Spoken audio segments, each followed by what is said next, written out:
නමෝ තස්ස භගවතෝ අරහතෝ සම්මා සම්බුද්දස්ස.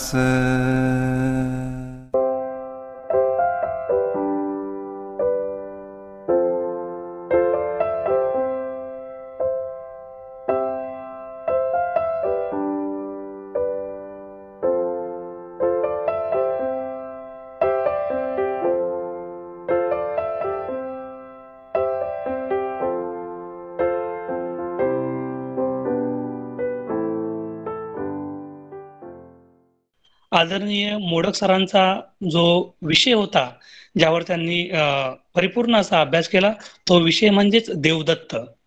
देवदत्त जे बुद्ध धम्मातील एक अविस्मरणीय पात्र आहे आणि ते पात्र आपण सर्व त्याला एक खलनायक म्हणूनच बघतो. परंतु आदरणीय मोडक सरांचा त्याच्या विरुद्ध, त्याच्या उलट दिशेने अभ्यास करत त्यांनी देवदत्तावर खूप असा गंभीर अभ्यास केलेला आहे. मी आयुष्यमान नामदेव मोडक सर यांना विनंती करतो की आजचा जो विषय आहे देवदत्त, म्हणजे एक सांगू इच्छितो, सरांचा अभ्यासाचा विषय देखील देवदत्त आहे. त्यामुळे मिसाळकर सरांनी या संदर्भात चर्चा करून त्यांचा जो अभ्यासाचा विषय आहे आणि आजच्या जो कथाचा जो विषय आहे देवदत्त, या अनुषंगाने सरांना हा विषय देण्यात आलेला आहे. तरी सुद्धा मी मोडक सरांना सर्व आयोजकांच्या वतीने आणि उपस्थितांच्या वतीने विनंती करतो की सरांनी आपल्या आजच्या या प्रमुख मार्गदर्शनाला सुरुवात करावी. आदरणीय नामदेव मोडक सर. आभारी आहे सर. सगळ्यांना जय भीम, माझं सप्रेम जय भीम. नमो तस्स भगवतो अरहतो सम्मा संबुद्ध. बुद्धाला वंदन करून आणि बोधिसत्व डॉक्टर बाबासाहेब आंबेडकरांना सुद्धा वंदन करून मी माझ्या आजच्या विषयाकडे वळतो. मित्र हो, मिसाळकर साहेबांनी ही जी मालिका धम्मपदाच्या अठ्ठकथेची सुरू केली आहे आणि त्यांना आपलं जे धम्म साकच्य मंडळ मुंबई यांनी त्याला प्रतिसाद देऊन ही जी आपण कारवाई करत आहात ही एक मोलाचीच आहे. अशा प्रकारचं काही झालेलं नव्हतं कधी. ते एक नव्यानं सुरू केलं. त्याच्यामुळं त्या आपल्या आयोजक जी मंडळी आहे त्या आयोजकाची मी आपण मनपूर्वक आपलं अभिनंदन करतो आणि असंच हे कार्य आपल्याकडून चालत राहावं त्याच्यासाठी शुभेच्छा देऊन मी आता देवदत्ताकडे वळतो. मित्र हो, देवदत्तावर रिसर्च करत असताना माझ्या पुढे अनेक प्रश्न आले होते. सारीपुत्ताला घ्यावं का, आनंदाला घ्यावं का, मोगलांना घ्यावं का, बरेचसे असे विषय आले होते. परंतु मनात विचार आला हे तर सगळे चांगलेच लोक आहेत, परंतु बोधिसत्व म्हणून सिद्धार्थ गौतम यांना आपण किती त्रास दिला देवदत्तांनी हे तरी बघावं असा विचार केला. आणि हे विचार करत असताना मग हे फक्त हे बुद्ध सिद्धार्थ गौतम बोधिसत्व हे बुद्ध झाले तेवढाच कालखंड न बघता त्यांच्या पूर्वजीवनाकडे आपण वळावं आणि हे असंच का वागत असतो देवदत्त हा विचार माझ्या मनात पडला. म्हणून हे देवदत्ताला अभ्यास करत असताना त्रिपिटकाच्या मध्ये देवदत्त कुठं मिळतो, परंतु अभ्यास पूर्ण त्रिपिटकामध्ये पाहिलं तर देवदत्त हा फक्त ठराविक ठिकाणी थोड्या प्रमाणे दिसतो. उदाहरणार्थ विनय पिटकाच्या चूळवग्गामध्ये संघभेद खंड याच्यामध्येच फक्त देवदत्त दिसतो आणि त्या अठ्ठकथामध्ये थोडं दिसतो, परंतु याच्यामधून काही भूक भागत नाहीये. म्हणून देवदत्ताचा अभ्यास करण्यासाठी बरंचसं असं जे त्रिपिटकामध्ये आहे ते जातक अठ्ठकथा, त्या जातक अठ्ठकथा पूर्ण जेव्हा चालल्या त्या जातक अठ्ठकथामध्ये देवदत्त मला 73 जातकामध्ये देवदत्त दिसले. त्या देवदत्ताचं जे काही त्यावेळेस जे त्यांनी केलेलं आहे कृत्य, ते फक्त ते कृत्य ते जातकामधून जे दिसतं ते कृत्य हे कुणालाही वाचल्यानंतर मनाला चिडच येण्यासारखं आहे. बोधिसत्वाच्या बाबतीत त्यांनी जे केलेलं आहे त्याच्याबद्दल माणसाला खेदच वाटतो, चिडच वाटते. आणि आपल्यापुढे देवदत्त ही एक खलनायक आहे आणि निकृष्ट दर्जाचा आहे अशाच प्रकारचं आपली भावना होती. आणि हे वाचल्यानंतर ही भावना होणं साहजिकच आहे, परंतु त्या भावनेवर इथंच न थांबता हा असाच का वागला, मग हे कोणाकोणाशी कसा वागला याचाही विचार करणं इथं एक महत्त्वाचा मला दिसला. म्हणून जातक कथाचा अभ्यास करत असताना मला असं दिसून आलं की देवदत्त हा फक्त बोधिसत्व अवस्थेमध्ये बोधिसत्वांनाच त्रास देतो, मारतो, झोडतो, सगळं काही जे दुष्कृत्य करता येईल तेवढं करतो आणि बुद्ध झाल्यानंतर सुद्धा त्याच्या काही कार्यवाही थांबल्या नाहीत. याबरोबरच जेव्हा विचार करतो की देवदत्त हा फक्त बोधिसत्वालाच करतो का इतर कोणाला आणखीन त्रास देतो, तर मला हे सगळ्या जातक कथा आणि वर्तमान काळ म्हणजे हे जे बुद्ध झाल्यानंतर सिद्धार्थ गौतम हे बोधिसत्व हे बुद्ध झाले त्यावेळेस सुद्धा फक्त बोधिसत्वालाच त्रास दिला. मग ह्यांनी संघामध्ये कोणी भिकुशी काही वैर मांडलं होतं का, कुणाशी मारामारी केली होती का, झगडे केले होते का, भिकुनी बरोबर काही केला होता का तशा प्रकारचं, उपासक उपासिकाविषयी काही केलं होतं का तशा प्रकारचं असं दुष्कृत्य देवदत्ताचं हे मला कुठेही दिसून आले नाही. मग देवदत्त हा फक्त बोधिसत्व आणि बुद्धाच्याच विरोधात का वागला हा माझ्या पुढे प्रश्न आला होता. मग हे प्रश्न कसा सोडवायचा, याचं उत्तर कसं शोधायचं याचा मी अभ्यास करत गेलो आणि त्याच्यामध्ये आता जो सगळ्यांना त्रिपिटकामध्ये आपला देवदत्त दिसतो ते देवदत्त अशा प्रकारचा नसून त्यांनी ती एक भूमिका वटवलेली होती आणि ही भूमिका कशी वटवली होती, कुठून वटवली होती हे पाहण्यासाठी पुन्हा मला निदानकथेची दारं ठोठावं लागली.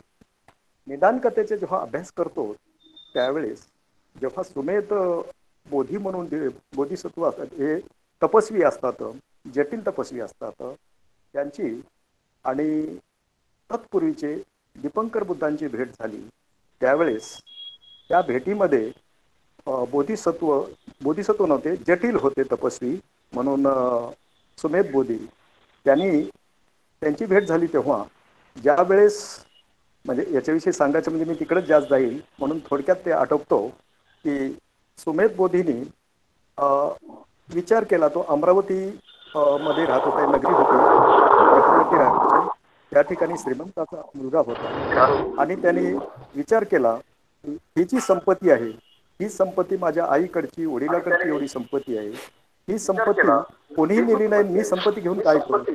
हा तर ही संपत्ती वाटली आणि त्या ठिकाणी ह्याच्यात हिमालयात गेले.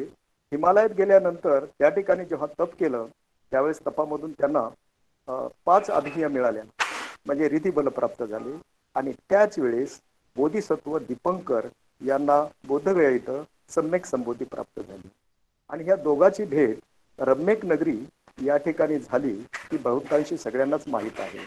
एका चिखलाचा खडा भरण्यासाठी सांगितलं असताना ती वेळ नव्हती, परंतु यांच्याकडे रीतिबल होते. त्या रीतिबलामधून ते सहज ते भरू शकले असते, परंतु त्यांनी विचार केला की रीतिबलामधून आपण हे करणं उचित नाही म्हणून स्वतः त्या खड्ड्यामध्ये पडून राहिले आणि दीपंकर बुद्ध येऊन त्यांच्या उशाशी थांबले, डोक्याजवळ थांबले आणि लोकांना सांगितलं.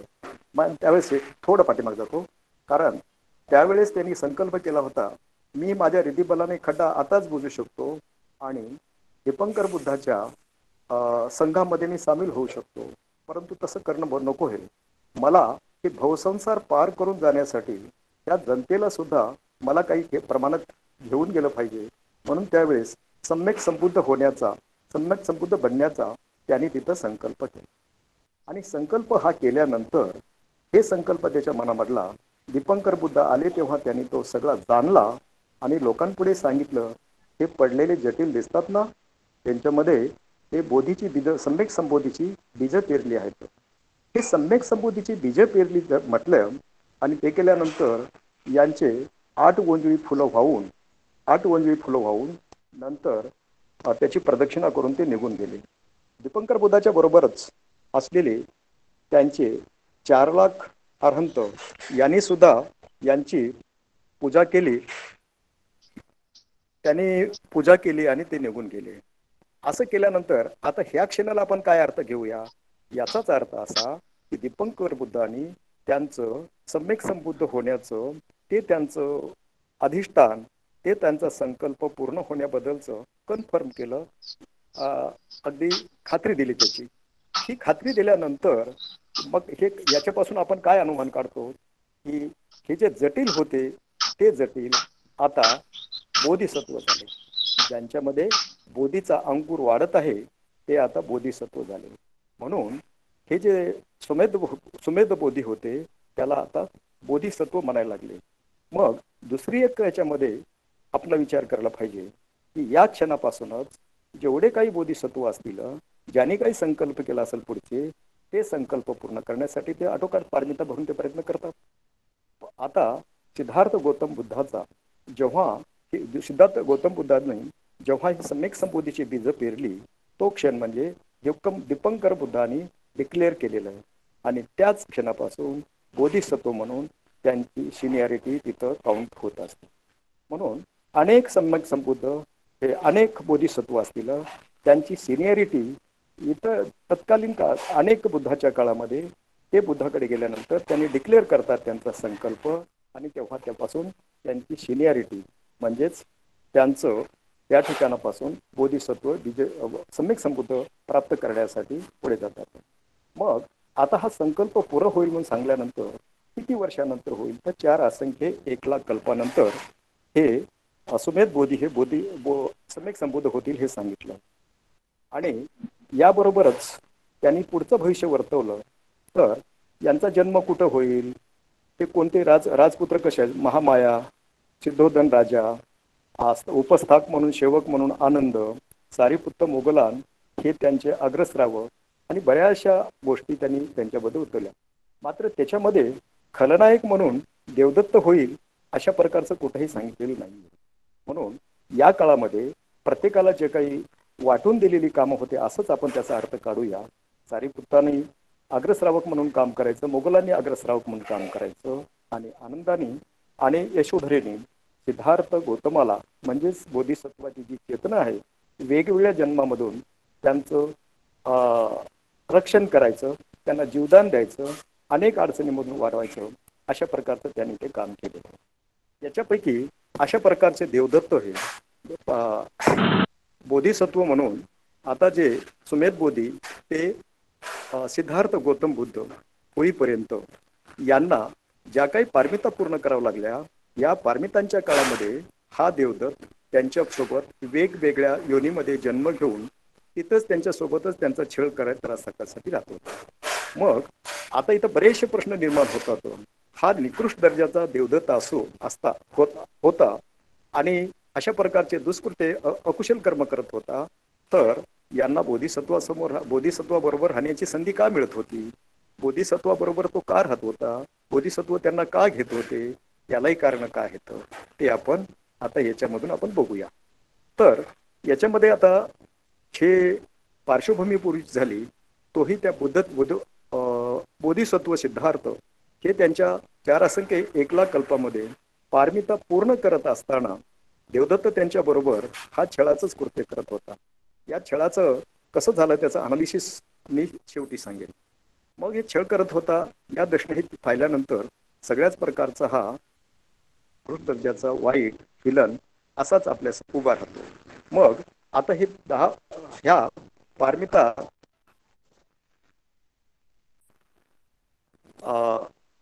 प्रमुख पारमिता 10, उपपारमिता 10 आणि परमार्थ 10 पारमिता 10 अशा प्रकारच्या 30 पारमिता पूर्ण करत असताना देवदत्त त्यांच्याबरोबर फिलन म्हणून प्रत्येक योनीमध्ये वेगवेगळ्या योनीमध्ये हे करत होता, जन्म घेत होता, आणि एकच आपला जो टार्गेट होतं त्यांचं बोधिसत्वाला छळायचं. मग अशा प्रकारचं छळत असताना देवदत्त हा किती वेळेस अविची नरकात गेला, तर आता जो सध्याचा काळ आहे तो सुद्धा अविची नरकामध्ये तो आहे. आणि जातकथेप्रमाणे तो 9 वेळेस गेला, आणि सिद्धार्थ गौतम बुद्ध झाले त्यावेळेस आता शेवटचा जन्म आहे ते 10वा आहे. ह्या 10वा म्हणजे 1 कल्पापर्यंत ते अविची नरकामध्ये जाईल. आता गेलेला आहे. अविची नरक का आहे काय नाही ते त्याच्याबद्दल थोडकं सांगतो. त्याचे 31 प्लेन्स ऑफ एक्झिस्टन्समध्ये जे विचार करत असताना आपण खालच्या लेवलचा जो आहे प्लेन, ज्याला आपण निरय म्हणतो, त्या निरयाचे पुन्हा 9 भाग केले तर तो शेवटचा भाग जो आहे त्याला आवीची नरक म्हणतात. आणि आवीची नरक हा एक योजन उंच रुंद अशा प्रकारची लाकडी पेटी वेल कॉम्पॅक्ट असते, आणि त्या ठिकाणी नेहमी ज्वाला असतात.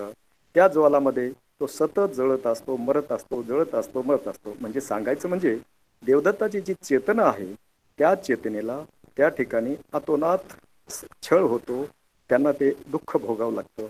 हे अविची नरकात जाण्यासाठी काय कारण असतील तर ते कारण म्हणजे बुद्धाच्या पायाचं रक्त काढणं, अरंताचा खून करणं, आई वडिलाचा खून करणं, संघभेद करणं, आणि हे तर आपल्याला नेहमी माहीत आहे. परंतु बोधिसत्वाला सुद्धा मारणं आणि त्यांचा सुद्धा छळ करणं हे सुद्धा ह्या पाच पाच प्रकारचंच हे सहावंही कारण आहे, ज्याच्यामुळे त्याचे विपाक कर्माचे ज्याला जे फळं भोगावं लागतात म्हणतात, ते फळं देवदत्ताला भोगावं लागले. अशा 6 कारणांनी आवीची नरकामध्ये जात असतो. आणि सगळ्यामध्ये वर्स्ट कोणता असेल तर आवीची नरक हा असतो. आवीची नरक, आता बरेच लोकांचे प्रश्न येतील, त्याचं आपण विश्लेषण करूया नंतर. त्याचे उत्तर देत असताना खरंच या नरक असतो का, स्वर्ग असतो का, 31 प्लेनचा अभ्यास केल्यानंतर ते थोडक्यामध्ये मी तुम्हाला समजून सांगेल. नंतर प्रश्न येतील त्याप्रमाणे.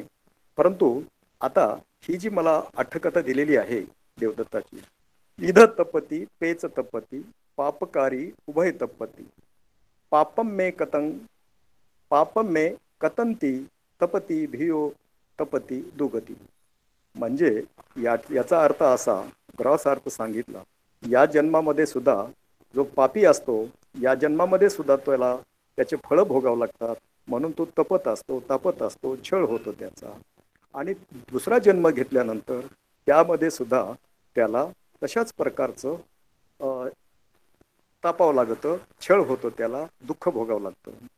पापम मे कतंती तपती भियो तपती दुगती. यालाच पुढच्या जन्मामध्ये सद्गती मिळण्यापेक्षा दुर्गती मिळते. आणि त्या दुर्गतीमध्ये तिथं सुद्धा त्यांना ते अशाच प्रकारचं भोगावं लागतं. मग सद्गती, दुर्गती, देवलोकात जन्म, ब्रह्मलोकात जन्म, त्याच्या संकल्पना आहेत. ते तुमचे प्रश्न आल्यानंतर त्याची आपण उकल करू. तेच मी सांगायला गेलं तर या गाथेचा अर्थ इथंच राहील. म्हणून आता देवदत्ताकडे ह्या बोधिसत्व हे बुद्ध झाले, त्या काळात त्यांच्या कार्यवाया आणि ते कसं संघात आला याबद्दल आपण थोडक्यात बोलूया. हे त्यांचा शेवटचा जन्म म्हणजे बुद्धाच्या काळातला. तर सर, आपण मध्ये गाथा घेणार आहोत पब्लिक कडून. स्टोरीला चालू करायच्या आधी जी नावं आहेत आपल्याकडे, ती फटाफट नावं घ्या. गाथा म्हणायचं कार्यक्रम.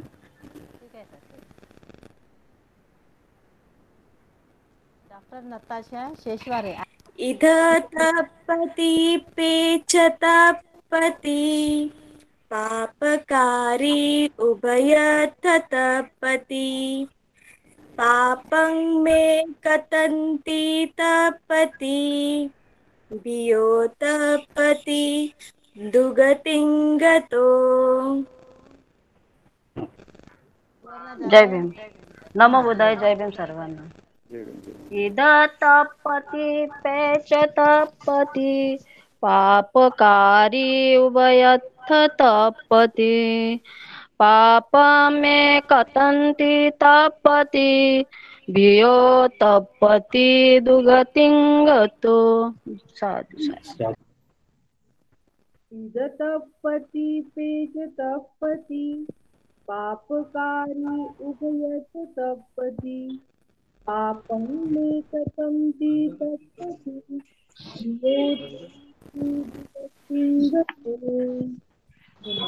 नमो बुद्धाय. जय भीम. धम्मगाथा 17. इद तपति पेच तपति पापकारी उभयथ तपति पापं मे कतन्ति तपति भियो तपति दुगंति गतो. याच्यामध्ये आता आपल्या गाथेप्रमाणे आता काय झालेलं होतं की सिद्धार्थ गौतम हे बुद्ध झाल्यानंतर जे काही, मी आता गाथेकडे बोललो, गाथेच्या अट्टकथेकडे बोलतोय आता. सम्यक संबुद्ध झाल्यानंतर ही बातमी जेव्हा शाक्यांना कळाली, त्यावेळेस शाक्य लोक 80,000 लोक शाक्य त्यांचे बुद्धाच्या संघात सामील झाले. परंतु यांचं शाक्य कुल जे होतं, कपिलवस्तू जे राजघराणं होतं, या राजघराण्यामध्ये कोणीही नव्हतं गेलेलं. म्हणून त्या ठिकाणच्या वडीलधाऱ्या लोकांनी ठरवलं, वरिष्ठ शाक्य कुलातील लोकांनी ठरवलं की आपल्या ह्याच्यामधले तरुण मुलं सुद्धा, आपल्या शाक्यामध्ये तरुण मुलं सुद्धा इथे संघामध्ये सामील झाले पाहिजे. म्हणून काही लोकांना त्यांनी तयार केलं. हे तयार केलेल्या लोकांमध्ये कोण होते बरं, तर याच्यामध्ये यांच्याच कुलामधला भद्दीय, अनुरुद्ध, आनंद, भृगु, किंबल, आणि देवदत्त हे सगळे शाक्य होते. देवदत्त हा शाक्य कुलातला नसून तो कोली. ओव्हरऑल विचार केलं हे सगळे क्षत्रियच होते, शाक्य होते. आणि यांच्याबरोबर एक त्यांचा सवंगडी, त्यांचा मित्र म्हणून उपाली यांच्यासोबत गेला होता. असे 7 लोक संघामध्ये जाण्याची तयारी झाली आणि अनुपीय नगरामध्ये एकत्र जाऊन ते भेटले. अनुपीय नगर हे सध्या नेपाळ नेपाळ देशामध्ये आहे, म्हणजे हिमालयाच्या पायथ्याशी आहे. अशी ही घटना आहे. मग या ठिकाणी काय झालेलं आहे तर यामध्ये सगळ्यात तरुण जो होता तो अनिरुद्ध होता. या आठकथेमध्ये नमूद केलं. आठकथेप्रमाणे अनिरुद्ध हा बालवयामध्ये सगळा होता. तर ह्याची एक इथं घटना दिलेली आहे की शाक्य जे आले ते कोणत्या परिस्थितीमध्ये आणि कसे आले होते. ते बालवयामध्ये सुद्धा हे आलेले होते, तयार झाले होते. ह्या शाक्यापैकी अनिरुद्धाच्या बाबतीची एक तर गोष्ट दिलेली आहे. अनिरुद्ध हा बालवयात होत असताना त्यांनी या ठिकाणी मुलाबरोबर खेळत असताना त्याने 3 वेळेस तो खेळ, गोट्यांचा खेळ असतो ना, तो गोट्यांचा खेळ तो हारला. आणि त्याबरोबरच त्याच्या जो हारतो त्याने दुसऱ्याला पोहे चारायचे असतात सगळ्या बाकीच्यांना. अशा प्रकारचा निरोप पाठायचं. आईने त्यांना ते पोहे करून द्यायचे आणि सगळ्यांनी खायचे. पुन्हा खेळायला सुरुवात झाली. असं करत 3 वेळेस आईने पोहे दिले आणि 4थ्या वेळेस पुन्हा गेला की पोहे पाठव, तर तिनं म्हटली पोहे नाहीत. त्यावेळेस जो त्यांचा प्रतिनिधी होता आईकडे जाऊन पोहे मागत होता, तर ते पोहे नाहीत म्हणून सांगितलं. त्यावेळेस ते माणूस गेला होता प्रतिनिधी, त्याने अर्धच ऐकलं. नाही म्हणजे काय नाही, तर पोह्याचा प्रकार आहे, नाही नावाचे पोहे आहेत असा विचारला. मग अशा प्रकारचं पुन्हा निरोप पाठवला अनिरुद्धानं की मला हे नाही पोहे पाठवून दे. नाही पोहे पाठवून दे म्हटल्यानंतर आईनं काय केले, घरात पोहेच नाहीत. मग एक खाली रिकामी प्लेट आणि त्याच्यावर दुसरी प्लेट झाकून ते पोह्यांचं ताट, म्हणजे नाही पोह्याचं म्हणजे मध्ये पोहेच नाहीत असं ताट तिकडे पाठवलं. हे पाठ जात असताना देव लोकांनी विचार केला हे पोहे, देव लोकांनी तिथं विचार केला की हे जर असं पोह्याचं ताट गेलं तर आम्हाला देवांच्या सभेमध्ये राहता येणार नाही आणि आमचं सिर डोकं 7 भागामध्ये विभागलं जाईल, तुटलं जाईल वगैरे. म्हणून त्यांनी देव लोकातील सुगंधी पोहे करून यांच्याकडे पाठवले. आता हे पोहे ह्यांना कसे मिळाले, त्याच्या पाठीमागची कथा अशी आहे की जेव्हा ह्यांनी संकल्प केला होता की मला कधीही नाही असं उत्तर मिळणार नाहीये, म्हणून असा संकल्प केला आणि तो संकल्प करून पुढे त्यांची मार्ग चालतो. अर्थात इतक्या बालवयात हा संकल्प नसेलच, ते पूर्वजन्मातला संकल्प असावं. या संकल्पाची आठवण त्या देव लोकांना झाली म्हणून त्यांनी सुगंधी पोहे वगैरे अशा प्रकारचं करून यांना इकडं पाठवलं. आता हे सुगंधी पोहे खाल्ल्यानंतर हा अनिरुद्ध जेव्हा आईकडे आला त्यावेळेस आईला म्हणतो, आई मी तुला प्रिय नाही का, मला अशा प्रकारचे पोहे तू कधीच दिले नाहीस. आईने म्हटलं, अरे बाळा, एखाद्या तिरळ्या डोळ्याचा माणूस असतो त्याला त्याचा तिरळा डोळा प्रिय असतो. प्रत्येकाला आपलं हृदय प्रिय असतं. तूही माझ्या हृदयासारखाच आहेस, तू मला प्रिय कसा नाहीस, तूही प्रिय आहेस. अशा प्रकारे आईनं त्यांना समजावून सांगितलं. परंतु यांच्या मनामध्ये ही एक घटना सांगितली की बालवयामध्ये सुद्धा बुद्धाच्या धम्मात जाण्यासाठी कशा प्रकारचे त्यांचे प्रयत्न होते. मग अनिरुद्धाचा मोठा भाऊ काय त्याचं नाव, महानामाचा आणि त्याचा इथं चर्चा दिलेली आहे. त्यांची कशी झाली ते संघामध्ये कोण जायला पाहिजे, तर संघामध्ये कोण जाईल, घरी कोण राहील, या प्रकारचा विचार यांच्यामध्ये येऊन या प्रकारचा विचार करत असताना त्याला बालवयामध्ये यांना माहीत नाही घरची काय जबाबदारी असते, घरचं कसं काम करायचं, शेतात काय धान्य पिकवायचं, प्रवर्जा म्हणजे काय, या प्रकारची माहिती ही महानामानं त्याला समजून दिली आणि त्यांनी पण संघात जायचा विचार केला. अशाच वेळेस आपणा आईकडे संघात जाण्यासाठी परवानगी मागण्यासाठी हा जातो अनिरुद्ध हा आईकडे प्रवर्जा मी घेतो, संघात जातो म्हणून ती मान्यता परवानगी घ्यायला गेला. आईने 3 वेळेस परवानगी दिलेली नाही, परंतु 4थ्या वेळेस त्यांनी हट्ट धरल्यावर एक आईने कंडिशन टाकली, एक शर्यत अशी टाकली की भद्दीय राजा जर जात असेल तर त्यांच्यासोबत मी काही जायला सोडायला तयार आहे. मग पुन्हा हा भद्दीकडे गेला आणि भद्दी राजाकडे, म्हणजे त्यांच्या कुलातला त्यांचा चुलत भाऊ वगैरे कोणी असेल, त्यांना तयार केलं आणि हे दोघं पुन्हा संघामध्ये आले. संघामध्ये मग आलेले ह्यांचे नावं मी अगोदर सांगितले, पुन्हा आणखीन ते रिपीट करतो.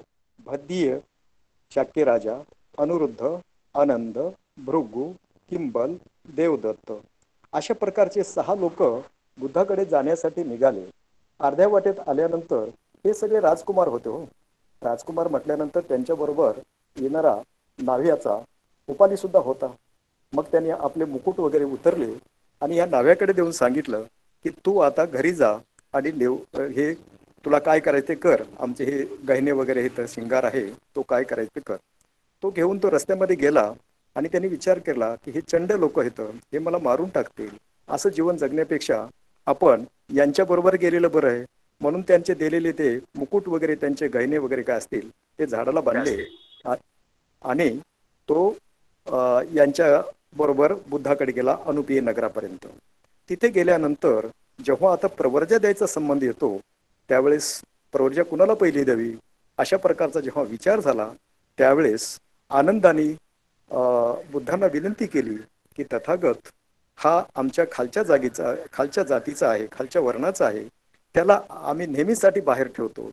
त्याला जर आपण प्रवर्जा प्रथम दिली तर आम्ही आयुष्यभर त्यांची सेवा करत जाऊ. ते आमच्यापेक्षा सिनियर राहील, आमच्यापेक्षा तो सिनियर राहील आणि त्याच्यामुळे तो सन्मान त्याला मिळेल.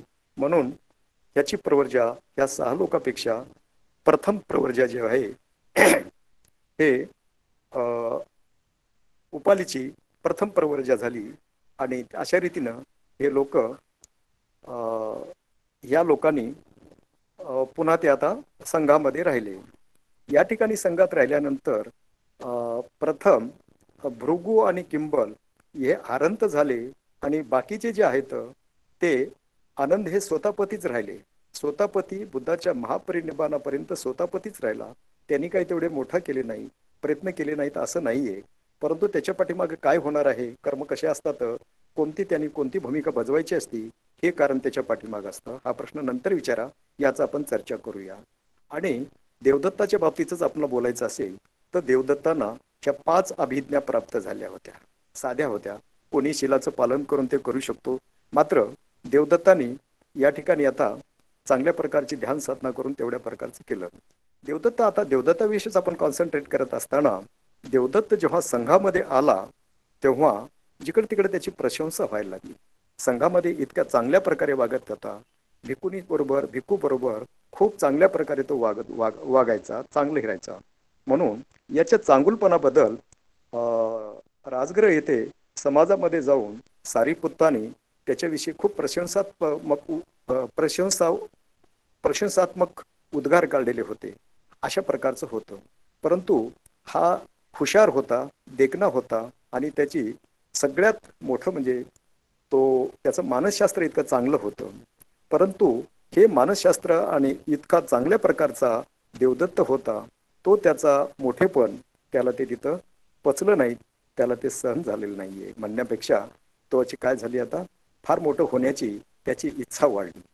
मग त्यांनी काय केलं, अशा प्रकारचे तिकडे तिकडे स्तुती आणि हे होत असताना, लोकांना मदत करत असताना त्यांनी काय झालं, एके दिवशी लोकांना जेव्हा अडचणी असेल, कोणाच्या ठिकाणी परित्राण घालायचं असेल, कोणती आजारी असेल, दुःखी असेल, अशा लोकांकडे पटकन हा देवदत्त जायचा. एके दिवशी काय झालं होतं, एका मोठ्या व्यापाऱ्यानं किंवा एखाद्या ग्रस्तानी खूप मोठं चांगल्या प्रकारचं सुंदर असं सुगंधित एक वस्त्र आणलं, ज्याला आपण काय म्हणूया, चिवर म्हणूया. असं चिवर आणून ते दिलं तिथं. मग जेव्हा त्याची बैठक होती, लोक होते, त्याच्यामध्ये प्रश्न पडला हे चिवर आता कुणाला द्यावं. महाप्रज्ञावान आणि चांगला अग्रश्रावक म्हणून आहे तो सारीपुत्त आहे. सारीपुत्ताला द्यावं का आपणाला वेळोवेळी मदतीला धावून येणारा, नेहमीसाठी आपल्यासाठी मदत करणारा, आपल्या जवळ राहणारा त्या देवदत्ताला द्यावं. मग सगळ्या मते असं ठरलं की हे जे चिवर आहे, एवढं सुंदर भरजरी सुंदर हे चिवर आहे, हे चिवर हे देवदत्ताला द्यायचं ठरलं. म्हणजे समाजामध्ये त्यावेळेस देवदत्ताची प्रतिमा खूप चांगल्या प्रकारची, मोठ्या प्रमाणाची वाढलेली होती. मग आता ही प्रतिमा दिल्यानंतर देवदत्ताने हे चिवर परिधान केलं आणि इकडे तिकडे वाढत होता. हे वाढल्यानंतर बुद्धाकडे काही लोक येऊन सांगायचे की देवदत्ताला असं असं चिवर मिळालं आणि तो घालून त्याची त्याची म्हणजे आपण लायकी नाही म्हणतो त्याची, म्हणजे त्याचा तसा दर्जा नसतानाही त्याला ते चिवर मिळालं होतं, असं करायचं. मग बुद्धांनी सांगितलं, त्या देवदत्तानी आताच तसं अशा प्रकारचं कृत्य केलं नाही, तर पूर्वी सुद्धा अशाच प्रकारचं त्यांनी कृत्य केलेलं आहे आणि तो त्याचा स्वभावच तशा प्रकारचा आहे. तशा प्रकारचा त्याचा स्वभाव आहे असं म्हणून त्यांनी ते पुढे ठेवलं होतं. आणि म्हणून पूर्वजन्मातली कथा त्यांनी बरेचसे काही सांगितलेले आहेत, परंतु या कथेकाळी येत्या तेवढं जास्त न होता त्याला लाभ सत्कार मिळतो. अशा लाभ सत्कारामुळे त्याला मीपणा वाटला, गर्व वाढला. गर्व वाढल्यानंतर तो बुद्धाकडे जाऊन म्हणतो की मला आता संघाचं नायक द्या, नायक करा, मी संघाचा नायक होतो. मग बुद्धांना संघाचा नायक होतो बुद्धाकडे मागणी जेव्हा करतो तेव्हा बुद्धाला विचार केला की सारिपुत्त मोगलांसारखे अग्रश्रावक असून त्यांच्याकडे सुद्धा मी ते संघ नायक म्हणून मी काही दिलेलं नाहीये, आणि अशासारख्या हे कशा या अशा थुंकून टाकल्यासारखं म्हणून अशा प्रकारचं वाक्य, अशा प्रकारचे उद्गार खंदभेद कंद विनयपटकाच्या संघभेद खंद याच्यामध्ये ह्या प्रकारचं वाक्य बुद्धांनी उच्चारलेलं आहे. म्हणून देवदत्ताला एवढा गर्व वाढलेला होता, तो नाराज होऊन आला इकडे. आणि बुद्धाच्या पुढे मग आपण काय करायचं, बुद्धाकडे त्यांनी पुन्हा 5 मागण्या मानल्या. 5 मागण्या मांडल्यानंतर कोणत्या होत्या 5 मागण्या? सगळ्या भिक्खूंनी अरण्यातच राहायचं, तिथेच राहायचं, तिथंच खायचं, तिथंच करायचं, कुण्या विहारात किंवा इकडे तिकडे राहायचं नाही. आणि अरण्यात राहिल्यानंतर त्यांना जे भोजन वगैरे मिळत असेल, राहायचं असेल, तिथे फक्त पिंडपात करूनच राहायचं. कुणाचं आमंत्रण आलं तर त्याच्याकडे जायचं नाही, फक्त पिंडपात करून म्हणजे भिक्षाटन करून भिक्षा मागूनच खायचं. आणि तिसरी मागणी म्हणजे पानसुकुल. पानसुकुल म्हणजे काय? त्या काळामध्ये जे रस्त्यावर आपण चिंध्या पडलेल्या असतात, कचऱ्यामध्ये आपण फेकून देतो, अशा प्रकारचे कपडे, अशा प्रकारचा जो सापडेल कपडा तो स्वच्छ करायचा, त्यांचं चिवर शिवायचं आणि ते वापरायचं. कोण आवाज करतं? कोणीतरी आवाज करतं बाबा, डिस्टर्ब होतो. माईक मूट करा त्यांचा. तर अशा रीतीने पानसुकुल म्हणजे किंवा किंवा प्रेतावर जे कपडे टाकतात ते बाजूला ठेवतात, त्या पत्राचा त्या कपड्याचा सुद्धा चिवर म्हणून वापर करायचा, अशा प्रकारच्याला पानसुकुल म्हणतात. मग आता राहायचं कुठं? विहारात किंवा गावी कुठं असेल त्याच्या ठिकाणी राहता. त्यांनी फक्त झाडाखाली राहायचं किंवा मोठ्या टेकडी किंवा ह्याच्यामध्ये गुहा तयार होतात, त्या गुहेमध्ये किंवा लेणी त्यावेळेस नव्हत्याच खोदलेला, अशा ठिकाणी राहून काढायचं. आणि प्रत्येकाने मांसाहार घ्यायचा नाहीये आणि फक्त शाकाहारावर राहायचं. अशा प्रकारच्या 5 मागण्या टाकल्या. उद्देश त्याच्या पाठीमागे असा की ह्या 5 मागण्या नाही बुद्धांनी मान्य केल्या तर सगळ्यांना ते बंधनकारक होईल, बुद्ध नाही मान्य केलं तर मला उठाव करता येईल, अशा प्रकारचा त्यांचा उद्देश होता. परंतु बुद्धांनी त्यांना सांगितलं, ठीक आहे, तुझ्या मागण्या ज्यांना जे पाळायचं असेल ते पाळतील, ज्यांना पाळायचं नाही ते नाही पाळू देत, काही फरक पडत नाहीये. म्हणून ते तशा प्रकारे त्याची मागणी ती फेटाळून लावली. मग त्यांनी अशा प्रकारचा विचार केला की आपण संघनायक बनण्यापेक्षा बुद्धाच्या जागेवरच आपण बसलो पाहिजे. बुद्धाच्या जागेवर बसण्यासाठी, आपण संघाचा प्रमुख होण्यासाठी आता काय केलं पाहिजे? मग बुद्धाला आपण त्याचा वध केला पाहिजे. बुद्धाचा वध केला पाहिजे. बुद्धाचा वध करण्यासाठी आपणाला कुणाची तरी मदत लागेल ना. त्यावेळेस राजकुमार म्हणून असा अजातशत्रू होता. या राजकुमाराकडे गेला आणि त्याची मदत मिळवण्यासाठी, त्यांचं सहकार्य मिळवण्यासाठी, आपण इच्छा केलेली ती मोहीम पूर्ण करण्यासाठी अजातशत्रूकडे गेला. अजातशत्रूकडे गेल्यानंतर त्यांचा परिचय अगोदरच होता, परंतु गेल्यानंतर यांना अगोदरच रिद्धिबल प्राप्त झाले होते. त्या रिद्धिबलाच्या बळावर हा देवदत्त एका लहान मुलाचं रूप घेऊन त्यांच्या कडेवर बसला अजातशत्रूच्या. अजातशत्रू घाबरायला लागला. नंतर त्यांनी खाली उतरून पटकन रूप बदललं. मी देवदत्त म्हणते, देवदत्त आहे म्हणून सांगितलं. देवदत्त सांगितल्यानंतर ही आता अजातशत्रूवर फार मोठ्या प्रकारची हे झाली, काय छाप पडली. आणि आपला गुरु फार इतका रिद्धिवान आहे, इतका हुशार आहे, चांगला आहे, असा त्याचा प्रभाव पडल्यानंतर रोज त्याला भोजन वगैरे देणं हे त्याला सुरू झालं. त्यांचं भोजन देणं, त्यांना पाहिजे तशा त्याच्या गरजा पुरवणं. मग आता तर अजातशत्रू आपल्या ताब्यात आलेला आहे. आता आपल्याला जी मदत पाहिजे ती मदत आपल्याला मिळणार आहे. अशा प्रकारचा देवदत्ताने विचार करून बुद्धाला मारण्याचे प्रयत्न केले. हे मारण्यासाठी 3 प्रकारचे अटॅक बुद्धावर केलेले आहेत. आता ह्या मागण्यामध्ये फेल झाला. आता बुद्धाला मारण्यासाठी काय होतं ते आपण बघूया. आता बुद्धाला मारण्यासाठी त्यांनी काय केले, पहिले म्हणजे मारेकरी पाठवले. ज्या ठिकाणी बुद्ध बसले होते त्या ठिकाणी पहिला 1 मारेकरी, त्याच्या पाठीमागून 2 मारेकरी, त्याच्या पाठीमागून 4 मारेकरी, अशा प्रकारचे त्याच्या डबल संख्या वाढत जायचं. उद्देश असा की बुद्धाला तो पहिला मारून आल्यानंतर बाकीच्या 2 लोकांनी त्याला मारून टाकायचं, जो मारून येईल त्याला, म्हणजे त्याचा कोणत्याही प्रकारचा या ठिकाणी पुरावा राहणार नाही. अशा प्रकारचा त्यांनी विचार करून हे मारेकरी तिकडे पाठवले. आता हे मारेकरी तिकडे पाठवल्यानंतर मग काय झालं, पुन्हा हे गेले, बुद्धाकडे गेला मारेकरी पहिला. आता बुद्धाच्या मैत्री भावनेमुळं आणि त्यांच्या बलामुळे तो काही मारण्याचा प्रश्न सोडूनच द्या, बुद्धाकडे जाऊन सगळं त्यांना हकीकत सांगतो. बुद्धाकडे बुद्धाचं मत परिवर्तन होतं, बुद्धाला शरण जातो आणि पुन्हा तो बुद्ध सांगतात की ह्या वाटेने जाऊ नको, तो आता आलेल्या वाटेने न जाता दुसऱ्या वाटेने निघून जा. मग ह्याची वाट पाहतात ते दुसरे 2 लोक, परंतु त्यांना ते दिसत नसल्यामुळे पुन्हा ते 2 लोक बुद्धाकडे गेले. बुद्धाकडे गेल्यानंतर त्यांनी सुद्धा तशाच प्रकारचं त्याच्यात परिवर्तन झालं आणि त्यांना सुद्धा दुसऱ्या वाटेने पाठवायचं. अशाच प्रकारे जेवढे काही येतील तेवढे लोक बुद्धाकडे यायचे, त्यांना ते सांगायचं, त्यांच्यात बदल व्हायचा आणि परत जायचं. अशी घटना घडलेली होती. त्याच्यानंतर काय झालं, ह्या मोहिमेमध्ये हा देवदत्त फेल झाला. नंतर राजगृह इथं दुसरी मोहीम बुद्धाला मारण्याची. राजगृह इथं गिचकूट पर्वतावर भगवान ध्यान साधना करत असताना होते, त्यावेळेस तो आपण उंच टोकावर जातो. ते ठिकाण बरेच लोकांनी आपल्या पाहिले असं जाऊन आलेले असतील. हा गेल्यानंतर ध्यान साधना करून खाली जात असताना एक दगड मोठा तिथून खाली त्याच्यावर लोटत असतो, लोटून देतो, खाली पडतो.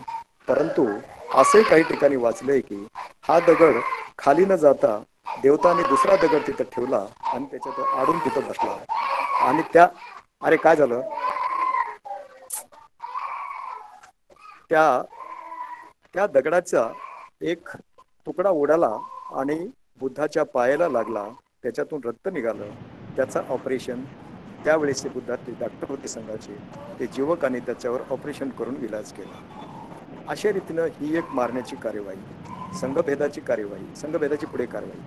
त्याच्यानंतर काय झालं, पुन्हा बुद्ध जेव्हा भिक्षाटनासाठी राजगृह इथं जात होते, त्यावेळेस राजगृहामध्ये जात असताना ते एका गल्लीतून जात होते. तर गल्लीतून गेल्यानंतर नालागिरी नावाचा जो हत्ती आहे, युद्धावर पाठवत असताना त्याला 4 घडे काहीतरी दारू पाजवायची. परंतु आता यावेळेस या नालागिरी हत्तीला डबल.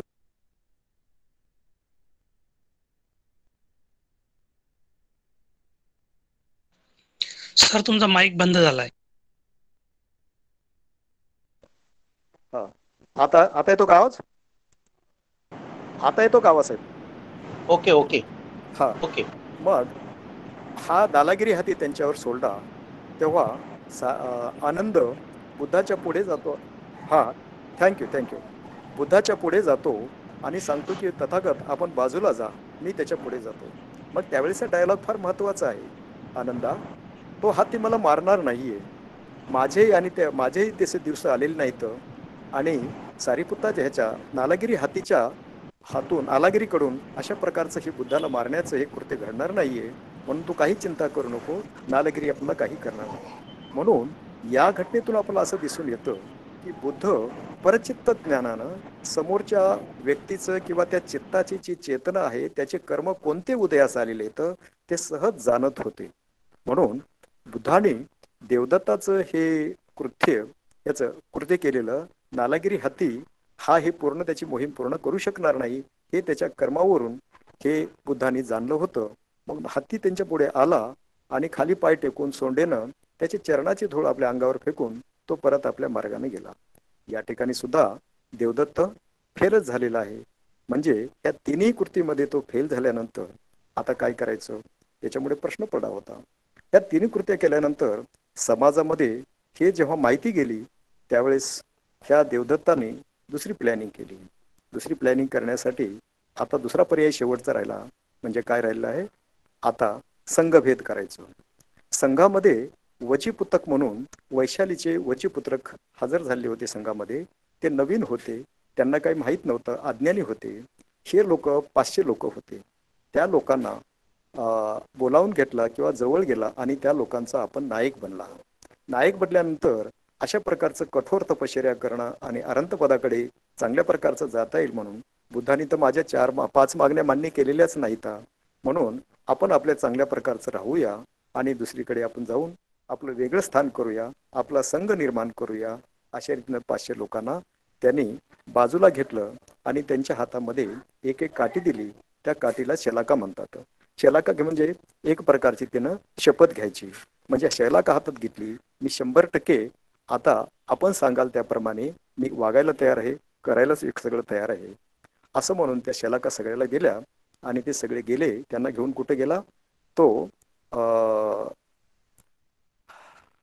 काय म्हणतात, कोणता पर्वत आहे तो, गयासीस पर्वत. हा सॉरी, गयाशीस पर्वतावर घेऊन गेला.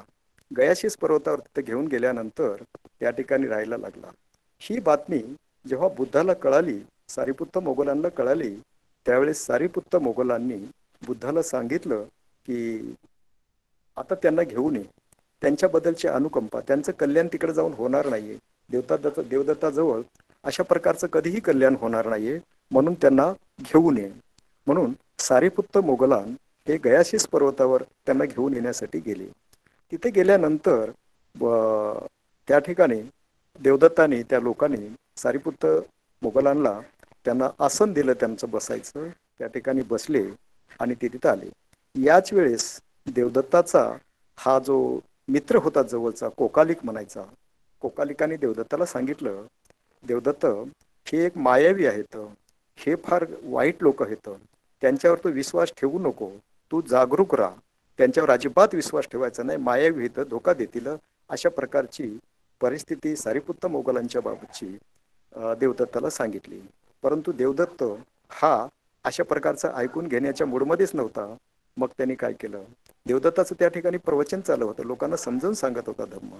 अशाच वेळेस त्यांना एक पटकन लक्षात आलं, जेव्हा केव्हा बुद्ध भाषे म्हणजे लोकांना धर्मदेशना देत असायचे, त्यावेळेस त्यांची पाठ दुखायची, पाठीला वेदना व्हायच्या.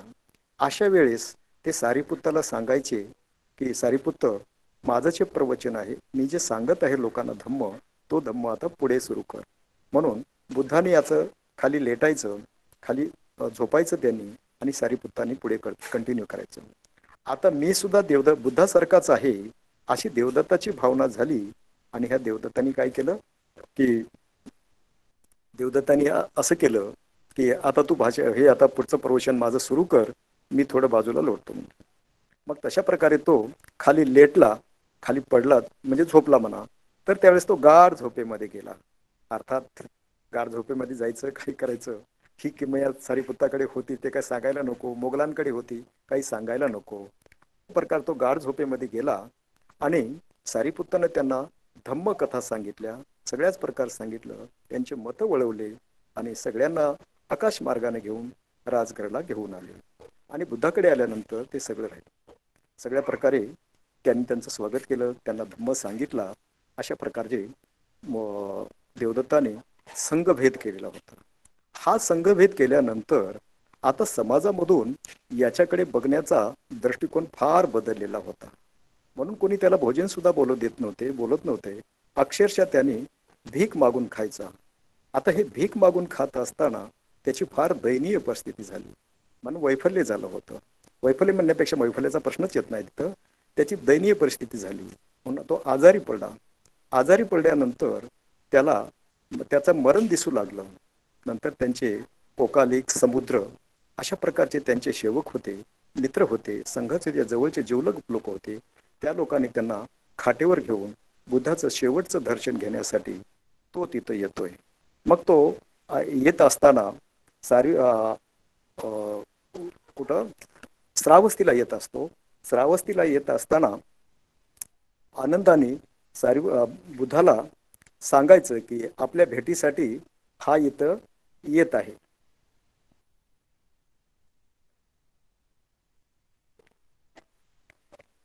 हा, आता आपल्या दर्शनासाठी हा देवदत्त येत आहे. हा देवदत्त येत आहे म्हटल्यानंतर बुद्धांनी सांगायचं, आनंदा, त्याची आणि तथागताची भेट होणारच नाहीये. हे अशा प्रकारचं नेहमी चाललं. म्हणून तो तिथपर्यंत आला, श्रावस्तीपर्यंत आला आणि जेतवनाच्या गेटपर्यंत आल्यानंतर त्याच्या बाजूला जी पुष्करणी आहे म्हणजे तळे आहे, अंगाचा एवढा दाह होत होता की त्याला पाण्यामध्ये जाऊन उतरून त्याला स्नान करावं वाटलं होतं. पाण्यात थोडं अंग गरमी ती कमी करावी अशी वाटत होती. अशा रीतीने पाण्यात उतरला. त्यावेळेसच पाणी घेताच ते त्या ठिकाणी जमीन फाकली आणि त्याच्यामध्ये त्याचा अंत झाला. अशा प्रकारचं हे या ठिकाणी देवदत्ताचा अंत आहे. या ठिकाणी देवदत्त तिकडे येत असताना देवदत्ताच्या मनात कोणते विचार होते? तो हे विचार आता देवदत्त राहिलेला नव्हता. तो बुद्धाचा मोठेपणा, बुद्धाचा पाईक ते बनला होता. तो बुद्धाला शरण आला होता. शरण येते वेळेस तो काय म्हणतो? इमे ही आठ्ठीही,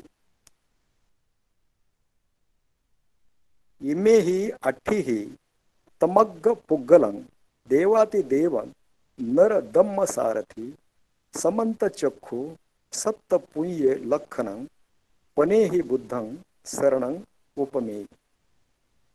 उपेमिती. याचा अर्थ की शेवटच्या क्षणी अशा प्रकारची बुद्धाच्या बद्दलची त्यांच्या मनामध्ये श्रद्धा निर्माण झाली होती. बुद्धाकडे शरण जाण्याचा त्यांचा विचार झाला होता. हा विचार का निर्माण झाला होता कडे? कारण पूर्वीप्रमाणे बोधिसत्व अवस्थेमध्ये राहत असताना जेव्हा केव्हा बुद्धाची भेट करण्याचा प्रश्नच येत नव्हता. ज्या ज्या योनीमध्ये जन्म होईल किंवा प्रत्येक कंटिन्युअसली तोच त्यांच्या परिवारामध्ये राहत असायचा, देवदत्त राहत असायचा. त्याच्यामुळे कधीच अशा प्रकारचे शब्द देवदत्ताच्या मुखातून निघाले नाहीत. परंतु शेवटी आता तो जो इमे ही आठी, हे माझं अस्थिपिंजर शरीर आहे, हे तमग्ग पुंगल, हे अग्रपुंगल, सगळ्यात श्रेष्ठ असलेले सिद्धार्थ बुद्ध, गौतम बुद्ध देवापेक्षा श्रेष्ठ आहेत, देवाचा देव आहेत. नरदम्म सारथी, म्हणजे सारथी जसा घोड्याचे दमन करतो तशा प्रकारचे माणसामधल्या विकाराचं हे दमन करणारे. समंत चक्कुमा, समंत चक्कुमा म्हणजे कुठं? या समंतातले अंतराळामधले. मग हे अंतराळ कोणतं आहे हो? हे फक्त अंतराळ एवढंच नाही, तर ह्याच्याविषयी मी थोडं तुम्हाला वेगळं सांगतो. हे अंतराळ म्हणजे हे विश्व आहे. त्या विश्वामध्ये 10 प्लेन्स असे इथं पृथ्वीसारखे, की त्या प्लेनमध्ये फक्त जीव वाढत असतात. पृथ्वीवर जसे माणसं देव म्हणतो आपण तशा प्रकारचे राहतात, तसेच ह्या 10,000 प्लेनमध्ये याच्यासारखेच राहतात माणसं. म्हणजे पृथ्वीवर जशा प्रकारची सृष्टी आहे तशाच प्रकारे 10,000 लोक राहतात त्या ठिकाणी. त्याला लोक म्हणतात. म्हणून समंत चक्षु, सगळ्याच लोकांकडे नजर असलेला, पाहत असलेला हे चक्कुमंत म्हणजे बुद्ध. सत्त पुण्य लक्षण, आता 100पेक्षा जास्त पुण्य लक्षण, आपला 32 महापुरुष लक्षण आणि 80 व्यंजन आणि परिपूर्ण म्हणतो. म्हणजे ह्याची बेरीज केली तर 100पेक्षा वर जाते ना. म्हणून ह्या 100 हे पुण्याचे लक्षण आहेत. पूर्वजन्मामध्ये त्यांनी कुशल कर्म केल्यामुळं, तशी भावना केल्यामुळं त्यांना हे अशा प्रकारचे 32 लक्षण प्राप्त होतात. आता 32 लक्षणावर सांगायचं म्हणजे त्याच्यावरच बरंच हे जाईल. आपला तो विषय नाही, म्हणून त्या विषयाला इथंच थांबून. पण ही बुद्धं शरणं उपेमी, म्हणून अशा प्रकारच्या क्वालिटी असलेल्या अशा तथागत बुद्धांना मी आता शरण जातो असं म्हणून तो प्राण सोडत असतो. अशा प्रकारचा तो जीवन त्यागत जात, नष्ट होतो. म्हणजे याचा अनालिसिस केला असताना हे शेवटचा त्यांचा जन्म होता. याच्या पुढे ते दोघं कधीही एकमेकांना भेटणार नव्हते. चेतनेनं भेटतील, मात्र शरीरात धारण करून एकमेकाला कोणी भेटणार नव्हते. ही देवदत्ताची शेवटची बुद्धाला भेटण्याची इच्छा होती. आणि अशा प्रकारचं बुद्धाच्या बाबतीत स्तुती सुमन तो होत असतो. अशा प्रकारचा तो देवदत्त आज बदलला होता. मग मिलिंद प्रश्नाचा अभ्यास जेव्हा करत असतो, त्या मिलिंद प्रश्नात लिहिलेला आहे आणि याच्यामध्ये पण लिहिलेलं आहे की एक कल्पापर्यंत ही शिक्षा जी आहे, संघभेद केलेली, बुद्धाला दगड मारलेली, पायातून रक्त काढलेली, हे आवीचे नरकात जाण्यासारखीच आहे शिक्षा ती शिक्षा भोगल्यानंतर जेव्हा तो मानव लोकात जन्म घेईल, ते जन्म घेतल्यानंतर तो पूर्ण झाल्यावर तो आरिठ्ठ नावानं प्रत्येक बुद्ध होईल.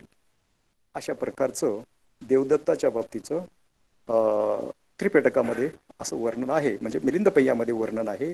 असे याच्या देवदत्तामध्ये सांगतात. अशा रीतीने देवदत्ताचा अंत झालेला असतो. आता हे अंत झाल्यानंतर आता हे याच्यामध्ये बरेचसे प्रश्न असे येतात की आपले मी बरेचसे लेक्चर झाले त्यावेळेस काही लोकांच्या बरेचसे प्रश्न होतात, देव आहे का, पुनर्जन्म आहे का. तर त्याच्याबाबत कोणाचे प्रश्न असतील, देवदत्ताचं याच्याप्रमाणे जे काही वर्णन केलेलं आहे आणि नंतर ह्या जातक कथा आहेत त्यामध्ये बरेचसे दिलेल्या. 11 नंबरच्या जातक आहेत. मॅडम त्या जातकचे नावं हे करा, दाखवा तिथं मला. हा, तर ह्या जे जातक आहेत 11 जातक आहेत ह्या. आता 11 जातकापैकी मी सगळ्या सांगलं तर काही वेळ तेवढा मिळणार नाही. लखन जातक, कुरुकमिंग जातक,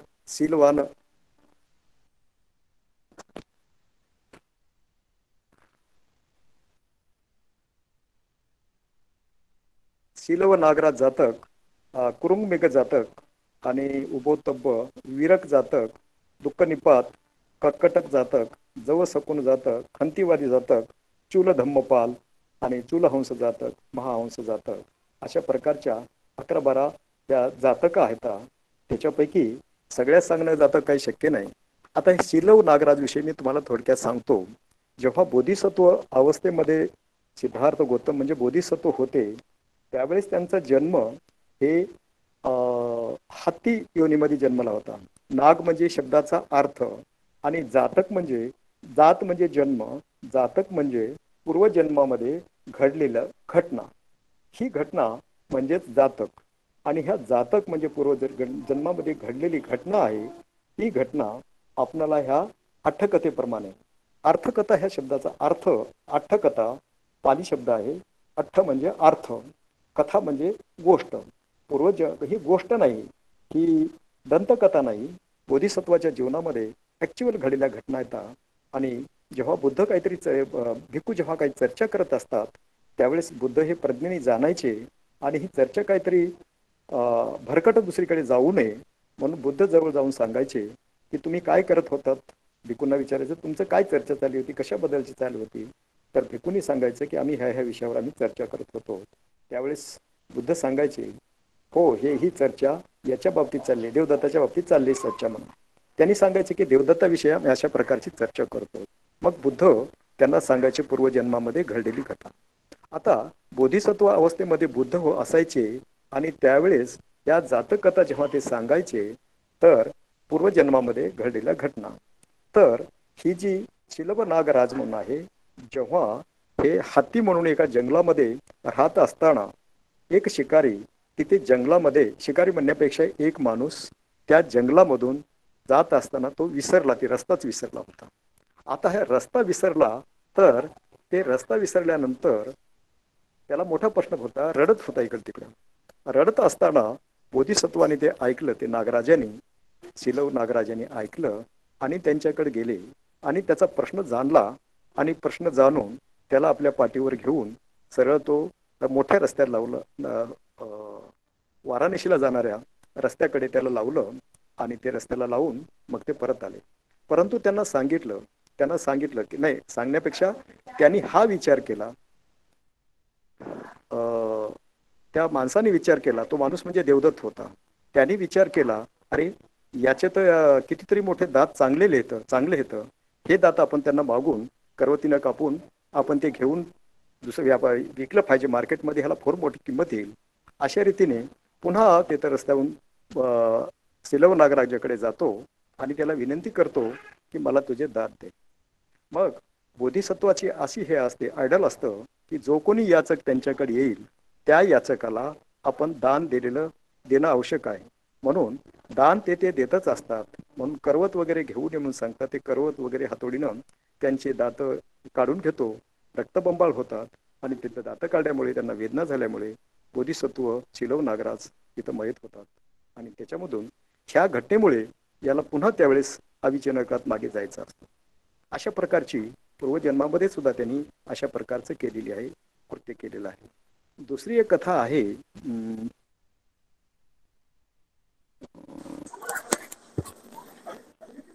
कुरुंगमिग, दोन नंबरला आहे ती, कुरुंगमिग जातक. कुरुंगमिग जातक ही अशी जातक आहे, जेव्हा बोधिसत्वाचा जन्म हा एका वनामध्ये झाला, म्हणजे काय मृग योनीमध्ये झाला होता, म्हणजे हरणाच्या योनीमध्ये झाला होता. आणि ते हरिण हे सुवर्ण हरिण होतं.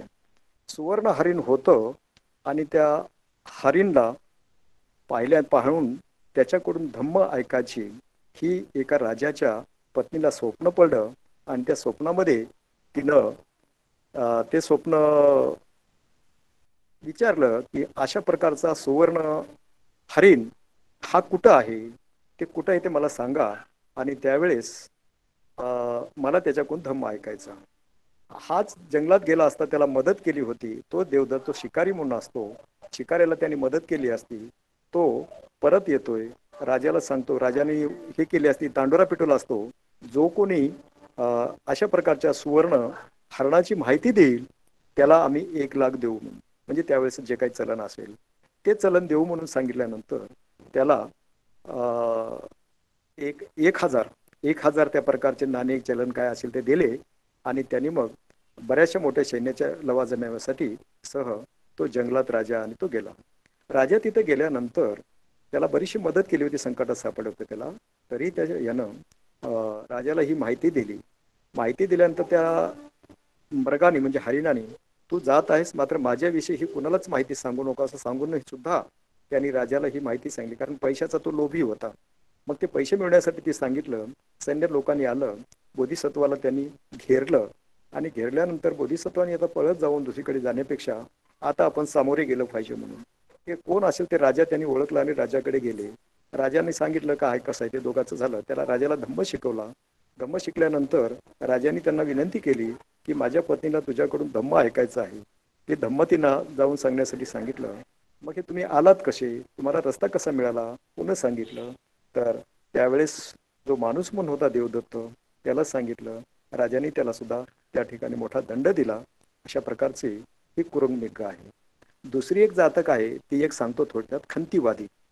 खंतीवादी त्या ठिकाणी देवदत्त हा वाराणसीचा एक राजा असतो आणि त्यावेळेस एक साधूच्या रूपामध्ये, भिक्खूच्या रूपामध्ये बोधिसत्व असतात.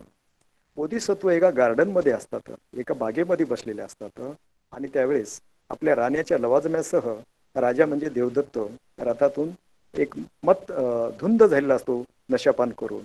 आणि त्या गार्डनमध्ये गेल्यानंतर तो तिथं झोपायला लागला. हा झोपलेला पाहिल्यानंतर त्याच्या राण्या ह्या साधूकडे आल्या, म्हणजे बोधिसत्वाकडे आला. येऊन बोधिसत्वाकडे येऊन त्यांनी बोधिसत्वाने त्यांना हे दिलं, प्रवचन वगैरे दिलं, धम्म शिकवला त्यांच्या राण्याला. तेवढ्यामध्ये ह्या राजाला जाग येतो. जाग आल्यानंतर तो इकडे तिकडे पाहत होता, या राण्या कुठे गेल्या. तर ह्या राण्या त्याच्या बोधिसत्वाने त्या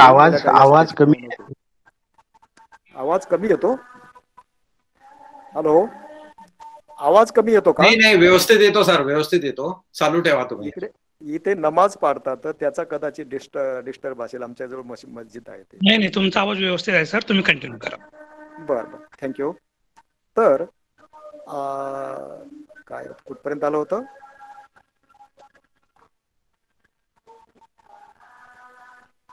हा, ते खंतीवादी एक राजा असतात.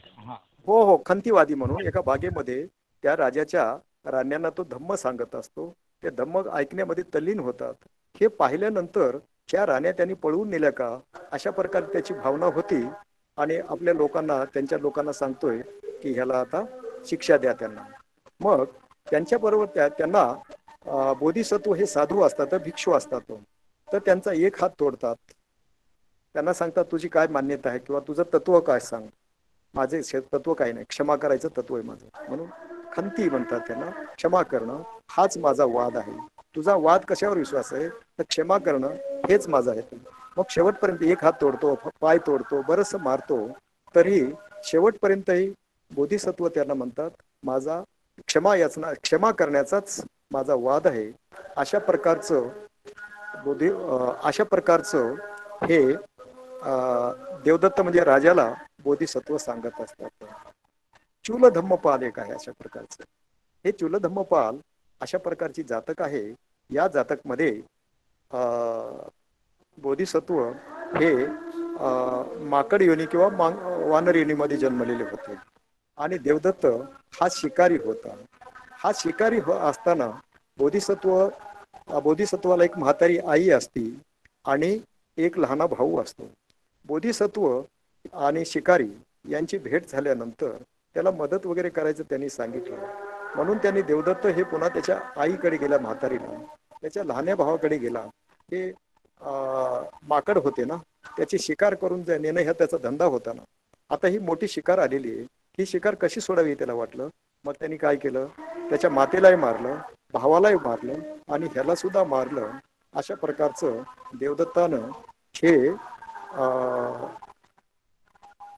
कोणती जातक म्हटलं, हा चूल धम्मपाल या जातकामधून त्याला मारून त्याची बरीचशी त्यांनी खूप विनंती केली. म्हातारी माई हे आहे, मला मार म्हणून सांगितलं, तरी त्यांनी तिघालाही मारलं. अशा प्रकारचं मोठं पाप केलं आणि ह्या देवदत्तानं खूप मोठा संहार केला होता. याचे फळं त्याला भोगणं म्हणजे काय असणार आहे. बोधिसत्वाला मारलं म्हणजे त्याला ठरली शिक्षा आहे, त्याला आवीची नरकामध्ये जावं लागलं. अशा प्रकारच्या ह्या जातक आहेत.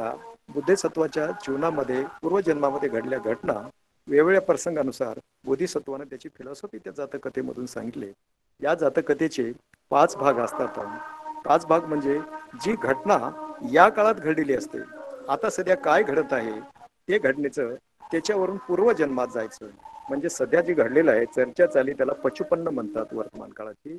आणि मागच्या जन्मात काय घडवतं त्याला कोरिलेट करणं किंवा ते समजून सांगणं, त्याच्या प्रकारचे ते धम्म, याला आपण काय म्हणतो, अतीत कालाची कथा. हे म्हणजे हे 2 भाग झाले. तिसरा वृत्त मूळ जातका ह्या गाथेमध्ये येतात, ती गाथा असते, हे तिसरा भाग झाला. आणि ते गाथेच्या प्रत्येक शब्दाचा अर्थ सांगणं हे त्याला वैयाकरण म्हणतात.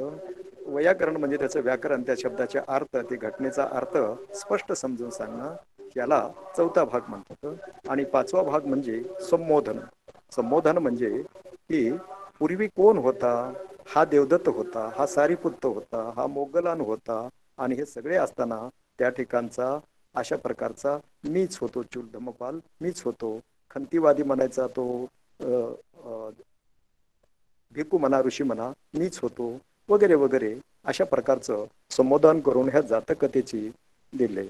ह्या ज्या जेवढ्या काही जातक आहेत त्या देवदत्ताने केलेलं कृत्य, अकुशल कर्म केलेलं होतं, ते कर्म याच्यामध्ये खूप चांगल्या प्रकारे दिले. याच्यावरून सगळ्यांनाच पाहायला आल्यानंतर सगळ्यांनाच असं दिसून येतं की देवदत्त हा एक निकृष्ट दर्जाचा फिलन होता, खलनायक होता, बोधिसत्वाला आणि बुद्धाला शेवटपर्यंत त्रास दिलेला आहे. मग ह्या सगळ्याचं जेव्हा अनालिसिस आपण करतो त्यावेळेस हा बोधिसत्व हा देवदत्त फक्त बोधिसत्व आणि बुद्धालाच का त्रास देत असतो, आणि जे त्यांनी वाईट कर्म केले त्या कर्माचे याला तर फळं मिळालेलीच आहेत. यांनी अकुशल कर्म केलेले होते, जे बुद्धाला आणि हे 5-6 सांगितले होते कारण, त्या कारणामुळे तो आवीची नरकामध्ये गेला होता. परंतु ह्या सगळ्या जातक कथेचा आणि त्याच्या कर्मसिद्धांताचा, शिलाचा, याचा जेव्हा आपण अनालिसिस करतो त्यावेळेस त्याच्या कर्माप्रमाणे हे कुणालाही टाळता येत नाही. कर्माप्रमाणे त्यांनी शिक्षा भोगलेलीच आहे. परंतु जेव्हा तुलना करतो त्या 73 जातकापैकी 74 जातकामध्ये हा देवदत्त, 44 जातकामध्ये देवदत्त हा मानुष योनीमध्ये असतो आणि बोधिसत्व हे दुसऱ्या योनीमध्ये असतात. राजाधिराज पण बऱ्याच वेळेस त्यानं उपभोगलेला असतो. त्याबरोबरच बोधिसत्वाचा तो बाप पण असतो, मुलगा पण असतो. अशा प्रकारचे बऱ्याच प्रकारचे उच्च पद तो भोगत असतो. बोधिसत्वाच्या दरबारामध्ये ब्राह्मण असतो, पुरोहित असतो. अशा प्रकारचं राहत असताना हे पद त्याच्याच कुशल कर्माचेच विपाक असतात आणि हे कुशल कर्म त्याच्या चित्तामधून होत असतात. असं चित्त त्याचं ते चांगलंच होतं म्हणायचं. फक्त त्याच्यावरची मिशन होती त्याची की बोधिसत्वाला त्यांच्या सम्यक संबोधी आणि शेवटपर्यंत त्रास देणं. म्हणून त्रिपिटकाचा जेव्हा आपण अभ्यास करतो त्रिपिटकामध्ये वाईटाबद्दल कधीही जास्त बोललेलं नसतं. तो प्रसंग थोडक्यातच वर्णन केला असतो आणि बाकी जे चांगले आहेत त्याच प्रकारचं खूप सांगलं येतं. म्हणून जेव्हा देवदत्ताच्या कृत्याचं आपण अनालिसिस करतो, हे फक्त दुष्कृत्य किंवा अकुशल कर्म जे करत असतो ते फक्त बोधिसत्व आणि बोधिसत्व आणि बुद्धजवळ बाबत करत असतो. बाकी कोण्या उपासिका, उपासक, भिक्खुनी, भिक्खू यांच्याबरोबर कुठेही त्यांचं कधीही हे झालेलं नव्हतं. म्हणजे कुणालाही त्यांनी त्रास दिला नाही.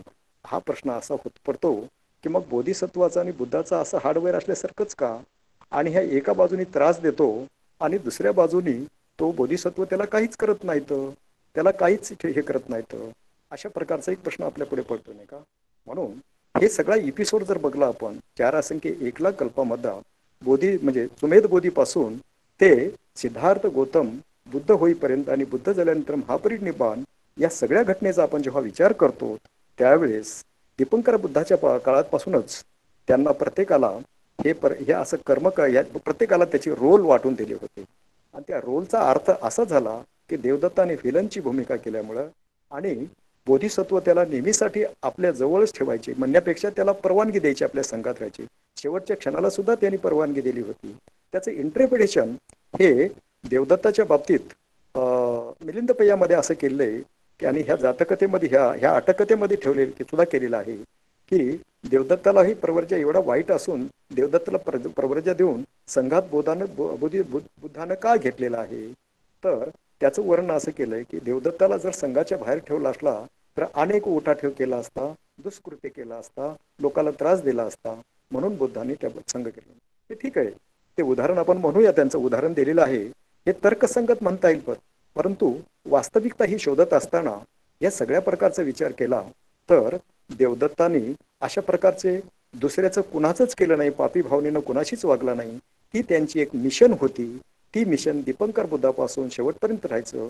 आणि देवदत्ताच्या अशा वागण्यामुळे एक झालं की बोधिसत्वानी त्यांच्या पारमिता पूर्ण करत असताना त्याच्यातलं तसूभरही सुद्धा कमी होऊ नये, त्याचं कॉन्सन्ट्रेशन लूज होऊ नये. म्हणून आपण म्हणतो ना, निंदकाचे घर असावी शेजारी, असं म्हटल्यासारखं हा निंदक नव्हता, परंतु हा जागरूक ठेवणारा हे देवदत्त इथं होता. म्हणून देवदत्ताचं कृत्य हे वेल डिसाइडेड अगोदर होतं, तरी त्याचं पात्र होतं. ते पात्र त्यांनी भुसवलं होतं आणि ते पात्र भुसवत असताना त्यांच्या मनाचं चित्ताची अवस्था स्थिर होती. जे काही त्याच्या चित्ताची अवस्था जर वाईट असती तर तो राजा महाराजा अशा प्रकारच्या मोठ्या पदावर गेला नसता, तो अगदी खालच्या थरावर राहिला असता. खूप मोठे चांगल्या प्रकारचे त्यांनी पद भुसवलेले केलेलं आहेत, योग्य पण केलेलं आहे आणि काही वाईटही पण केलेलं आहे. वाईटाकडेच आपण सगळे बघतो, त्यांनी चांगलं केलं त्याचा अर्थ काय राहिला? बोधिसत्वाला सतत सतीमध्ये म्हणजे जागरूकतेमध्ये ठेवण्यासाठी हे ह्याच्या कृत्याचा अर्थ तिथं एवढा निघत असतो. अशा प्रकारचं देवदत्त आहे. तो मी आपल्यापुढे मांडण्याचे प्रयत्न केले. तर याबाबत कोणाचे प्रश्न असेल तर आपण चर्चेला घेऊ. या अटकथेप्रमाणे ही अटकथा आता इथे संपवतील. याच्या जातकथा पण ठराविक सांगितल्या, बाकीच्या किरकोळ येतात. फक्त देवदत्ताचं ह्या जातकथेमधून दुष्कृत्यच दिसून येतं, कोणकोणते होते आणि काय काय केलं होतं याची माहिती मिळते. तुमचे काही प्रश्न असेल तर प्रश्न जरूर येऊ द्या, ते स्वागतात राहतं. आपण त्याची चर्चा करूया. संयोजकांनी मला बोलावून इथं संधी दिली, बरोबर मिसाळकर सरांनी मला हे या विषयावर बोलण्याची संधी दिली आणि तांबे सरांनी आणि आपण सगळ्यांनी मला संधी दिल्याबद्दल मी आपला खूप खूप आभारी आहे. असंच आपण एकत्र येऊन पुढचं काम करत जाऊया. चांगले कार्यक्रम घ्या, त्याच्यात माझी साथ असेल तुम्हाला. असंच तुमची प्रगती हो असे मी साधुकार तुम्हाला देतो. आभारी आहे. तुमचे प्रश्न साधू साधू साधू साधू साधू साधू साधू साधू. धन्यवाद सर. खूप छान पद्धतीने देवदत्त ही अट्टकथा सोप्या भाषेत सर्वांना, सर्व उपस्थितांना समजेल अशा भाषेत समजावून सांगितलेली आहे. तर या अनुषंगाने कुणाला काही प्रश्न असतील तर ते प्रश्न थोडक्यात विचारावेत अशी आपणा सर्वांना विनंती. सर मला विचारायचा आहे प्रश्न. हो मॅडम, बोला बोला. आपण प्राणी योनी म्हणजे खालचा लोक समजला जातो ना, आणि बोधिसत्वांचा प्रवास सुरू झाल्यानंतर पण त्यांना प्राणी योनी म्हणजे हरणामध्ये वगैरे किंवा हत्तीचा असा जन्म मिळालेला आहे. तर मग हे कसं, मग ते अपत्याचे जन्म आहेत ना ते प्राणीमध्ये. हा माझा प्रश्न की ते बोधिसत्वानंतर ओके ओके त्यांना मला तुमचा प्रश्न समजला. बाकीच्या लोकांना समजलाच असेल असं म्हणतो. प्रश्न असा आहे की बोधिसत्वाचा जन्म असंच आहे ना, जे प्राणी पशु पक्षी ह्या योनीमध्ये कसा काय होऊ शकतो, हे तर बोधिसत्व आहेत. तर बोधिसत्वांना काय करायचं असतं, ह्या 30 पारमिता पूर्ण करण्यासाठी त्यांना त्या विश्वातलं जे काही ज्ञान आहे ते ज्ञान त्यांना आत्मसात करायचं असतं. आता हे जे प्राणी योनी पशु पक्षी योनी जे म्हणतो ना आपण, त्या योनी म्हणजे त्या याच्यामध्ये त्या वर्गामध्ये जन्म घेणं. आता बोधिसत्वाची एक खासियत अशी आहे की बोधिसत्वाचा एक आयडल असा आहे, तर तो असा आहे की बोधिसत्व ठरवून जन्म घेतात. ठरवून जन्म घेणं म्हणजे की त्या ठिकाणी मला जन्म घेतल्यानंतर ह्या योनीमध्ये जे काही ज्ञान नाहीये ते ज्ञान मला परिपूर्ण घ्यायचं आहे. आपलं सर्वसामान्याचं मृत्यूशमयी त्यांच्या चित्ताची अवस्था जी असते त्या चित्ताच्या अवस्थेनुसार जन्म मिळतो. परंतु यांचं चित्त सजग असतं नेहमीसाठी, सतत सतीमध्ये असतात, जागरूक असतात आणि त्यावेळेस आपले संकल्प कोणते येतं, या जन्मानंतर मला पूर्ण कोणता जन्म घ्यायचा आहे हे त्यांनी अगोदर ठरवलं असतात. अगोदर ठरवल्यानंतर ते त्यांचं कार्य तिथलं पूर्ण करतात. मग दुसऱ्या योनीमध्ये जन्म घेतात ते ज्ञान गेल्यानंतर. त्यालाच आपण ते ज्ञान मिळवण्याला पारमिता पूर्ण करणं असं म्हणत असतो. मग बोधिसत्वाचं आणि आपणा सर्वसामान्यांचं त्या ठिकाणी आपण जोडणं हे उचित नाही. बोधिसत्व हे ठरवूनच जन्म घेत असतात त्याच्या योनीमध्ये, असा अर्थ आहे. मग हे प्राणी योनी पशु पक्षी योनीचं ज्ञान घेण्यासाठी ते ठरवून जन्म घेतात, ती जरी खालच्या योनीची असली तरी. असं त्याला तिरछान योनी म्हणत असतात. Thank you sir.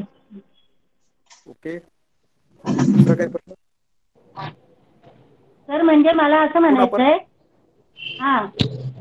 देवदत्ताई बुद्धाला शरण गेला होता, म्हणजे त्याचं चित्त कुशल होतं, तिथे चित्ताची अवस्था त्याची कुशल त्याला झाला होता. म्हणजे मग तरीही तो नरकात उत्पन्न झाला. म्हणजे आमच्या अज्ञानानुसार असं वाटतं की चित्ताच्या अवस्थेनुसार त्याला गती मिळायला हवी होती का? डेथ अँड रिबर्थ आपण जे विचार करतो, जन्म मृत्यूचा आपण विचार करत असतो, तेव्हा त्यावेळेस देवदत्ताच्या बाबतीत त्याच्या चित्ताची अवस्था डेफिनेट अशी कुशल अवस्था होती. त्याला रिअलाइज झालं होतं की मी आता बुद्धाला माझी मिशन पूर्ण झालेली आहे, मी जे काय करायचं ते केलं आहे, याच्यानंतर बुद्ध मला भेटणार नाहीत, म्हणून मी बुद्धाला शरण गेलं पाहिजे, अशा प्रकारची त्याच्या चित्ताची अवस्था कुशल होती. वाईट जरी माणूस असला तरी त्याची अवस्था नेहमीसाठी सारखी नसते. तुमचे आमचे मन सुद्धा क्षणाक्षणाला बदलत असतात. चित्त अवस्था वेगवेगळी होत असते. त्या चित्त अवस्थे त्याची बदलली होती. त्याला रिअलाइज झालं होतं की आता मला शरण गेलं पाहिजे आणि याच्यानंतर मला छळ करण्यासाठी बुद्ध इतर राहणार नाहीत, अशी त्याच्या मनाची कुशल अवस्था होती. ती डेफिनेट तुम्ही म्हणता ते कुशल अवस्थाच होती. हॅलो सर, माझी जरा शंका आहे. मी वैशाली यादव बोलते. आपण सांगितलेल्या आजच्या कथेमध्ये देवदत्त आणि भगवान बुद्ध कायाने भेटू शकणार नाही, चेतनेच्या रूपाने ते भेटू शकतील. 100% खरं आहे. जरा शंका निरसन करू. अगदी बरोबर आहे. चेतना कधी नष्ट होत नसते. ह्या चेतना म्हणजे पेनचा जेव्हा विचार करतो ते फक्त त्यांचं व्हायब्रेशनच्या रूपानंच फक्त कुठंतरी ते राहत असतात आणि त्या चेतना भेटायचं म्हणजे त्यांना हे जे बॉडीली नंतर रूप ते कोणतंच घेऊ शकत नाहीत. नाम असतं त्याच्यात, म्हणजे कॉन्शियसनेस तिथं जिवंत असतो. म्हणून आपण काय म्हणतो वेगवेगळ्या परित्त सुत्तामध्ये सभ्ये बुद्धानुभावेन, बरोबर आहे का? आणि बरेचसे परित्त असे आहेत की त्याकडे सगळ्याच बुद्धाला आपण याचना करत असतो. हे व्हायब्रेशन रूपानं आणि ते वेल प्युरिफाय झाले होते. हा देवदत्त आज 100% प्युरिफाय झालेला नव्हता. त्यांनी फक्त 4 ध्यानाचं म्हणजे त्याला ते रूप ध्यानच तेवढं त्यांनी आत्मसात केलेले होते. बाकी त्याला बरंचसं काही करायचं होतं. तो आता आवीची नरकातून जेव्हा वर येईल तेव्हा तो तशा प्रकारचे विपश्यना ध्यान वगैरे करून तो प्रत्येक बुद्ध होईल. त्याचं मन तेवढं प्युरिफाय झालं होतं. त्यांच्या त्यावेळेसच्या ज्ञानाप्रमाणे त्यांचं मत परिवर्तन झालं होतं. आता बॉडीली फॉर्ममध्ये बुद्धाला मी कधीही भेटणार नाहीये, अशीच त्याचा अर्थ या मर्यादित आहे. मग चेतना कधी नष्ट होत नाही, चेतना तशीच राहत असते. तुम्ही म्हणता ते बरोबर आहे. सर माझा एक प्रश्न आहे. सर बोला. आवाज येतोय का? आवाज येतोय? हो हो साहेब, हो येतो. माझा प्रश्न आहे. हा. हो. सर एक आपण देवदत्त ही जातकथा खूप छान समजावली. पण एक असा समाजात एक प्रवाद असा आहे की इसवी सन पूर्व पहिल्या ज्यावेळी सम्राट अशोकाच्या काळामध्ये हिनयान आणि थेरवादाचा प्रसार खूप जोरात होता आणि त्यानुसार त्याचा धम्मप्रचार होत होता. पण इसवी सन पूर्व पहिल्या शतकापासून आपल्या धम्मामध्ये महायान पंथीयांचा प्रभाव वाढला, जेणेकरून महायान पंथामध्ये जे अश्वघोष, नागार्जुन किंवा असंगासारखे जे ब्राह्मणवादी विचार प्रक्रियेचे जे भंते जे होते त्यांचा प्रभाव वाढल्यामुळे समाजामध्ये अशी धारणा झाली आहे की जातक कथा या ब्राह्मणवादी महायान पंथाने नंतर त्रिपिटकामध्ये घुसवून अवतारवादाची संकल्पना राबवण्याचं कारस्थान केलं आहे का, असा समाजामध्ये एक प्रवाद आहे. त्यामुळे लोक दुर्लक्ष करतात जातक कथांचा अभ्यास करण्यामध्ये. कारण निश्चित म्हणजे असं हे कारस्थान या महायानवादी अश्वघोष, नागार्जुन, असंग यासारख्या ब्राह्मणवाद्यांनी केलं त्रिपिटकामध्ये नंतरच्या काळामध्ये या जातक अट्टकथा घुसवण्याचं कारस्थान केलं असावं का, याबद्दल आपलं काय मत आहे? ऐकून घ्या. तुमचा प्रश्न थोडक्यात मांडला तर मला समजतोय. एक मत ऐकलं का? ओके. हा झाला प्रश्न माझा. ओके. एक मिनिट. दुसरं, त्या लोक जनता काय म्हणते याच्यापेक्षा तुम्हाला काय वाटतं ते सांगा. मी त्याचं एक्सप्लेन करतो आणि तुमच्या पूर्ण प्रश्नाचं उत्तर मी देतोय. तुम्हाला काय वाटतं ते मला सांगा. समाजाचं नका पुढे करू. तुम्हाला काय वाटतं ते सांगा मला. हो, मला पण जरा थोडं तसं जरा वाटतंय की हे नंतर अवतारवादाची संकल्पना नंतर आली, घुसवली असावी. ठीक आहे, ठीक आहे, ठीक आहे, ठीक आहे. आपण बुद्धाने दिलेला धम्म हा समजावून घेणं फार महत्वाचं आहे. आता हे जातक कथा त्यांनी घुसडल्या, त्यांनी काढलं.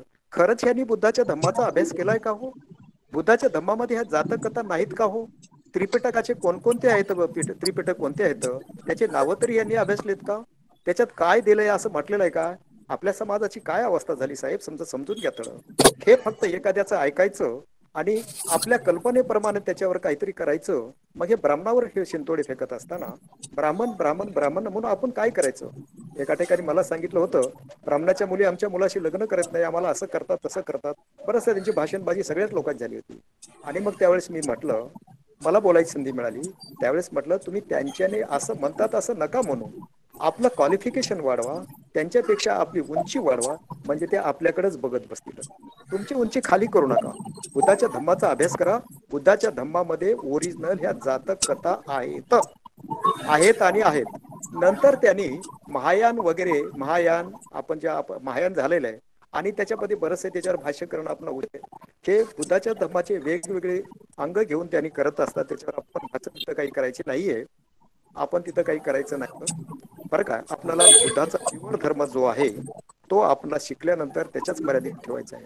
नंतर अश्वघोष, अश्वघोष आणि तुम्ही काय म्हणलात हे शून्याचं आपण जे सांगितलं नागार्जुन, असंग, अशा प्रकारे त्यांनी केलेलं आहे. अहो घरामध्ये असे मतभेद होतात, तसे मतभेद असतात, होतात आणि वेगवेगळं करतात. ह्या पाली भाषेमध्ये बुद्धाचा धम्म प्युअर आणि परफेक्ट जे प्रत्यक्ष ज्ञानावर आधारलेला आहे, सांगण्यावर आणि मानून चालण्यावर नाही. म्हणून त्या बुद्धाच्या धम्माकडे अभ्यास करून बघलेलं ते कधीही चांगलं असतं. ते आपल्याला करणं आवश्यक आहे. म्हणून ते काय म्हणतात म्हणून आम्ही त्यांच्यावर आधारून राहायचं.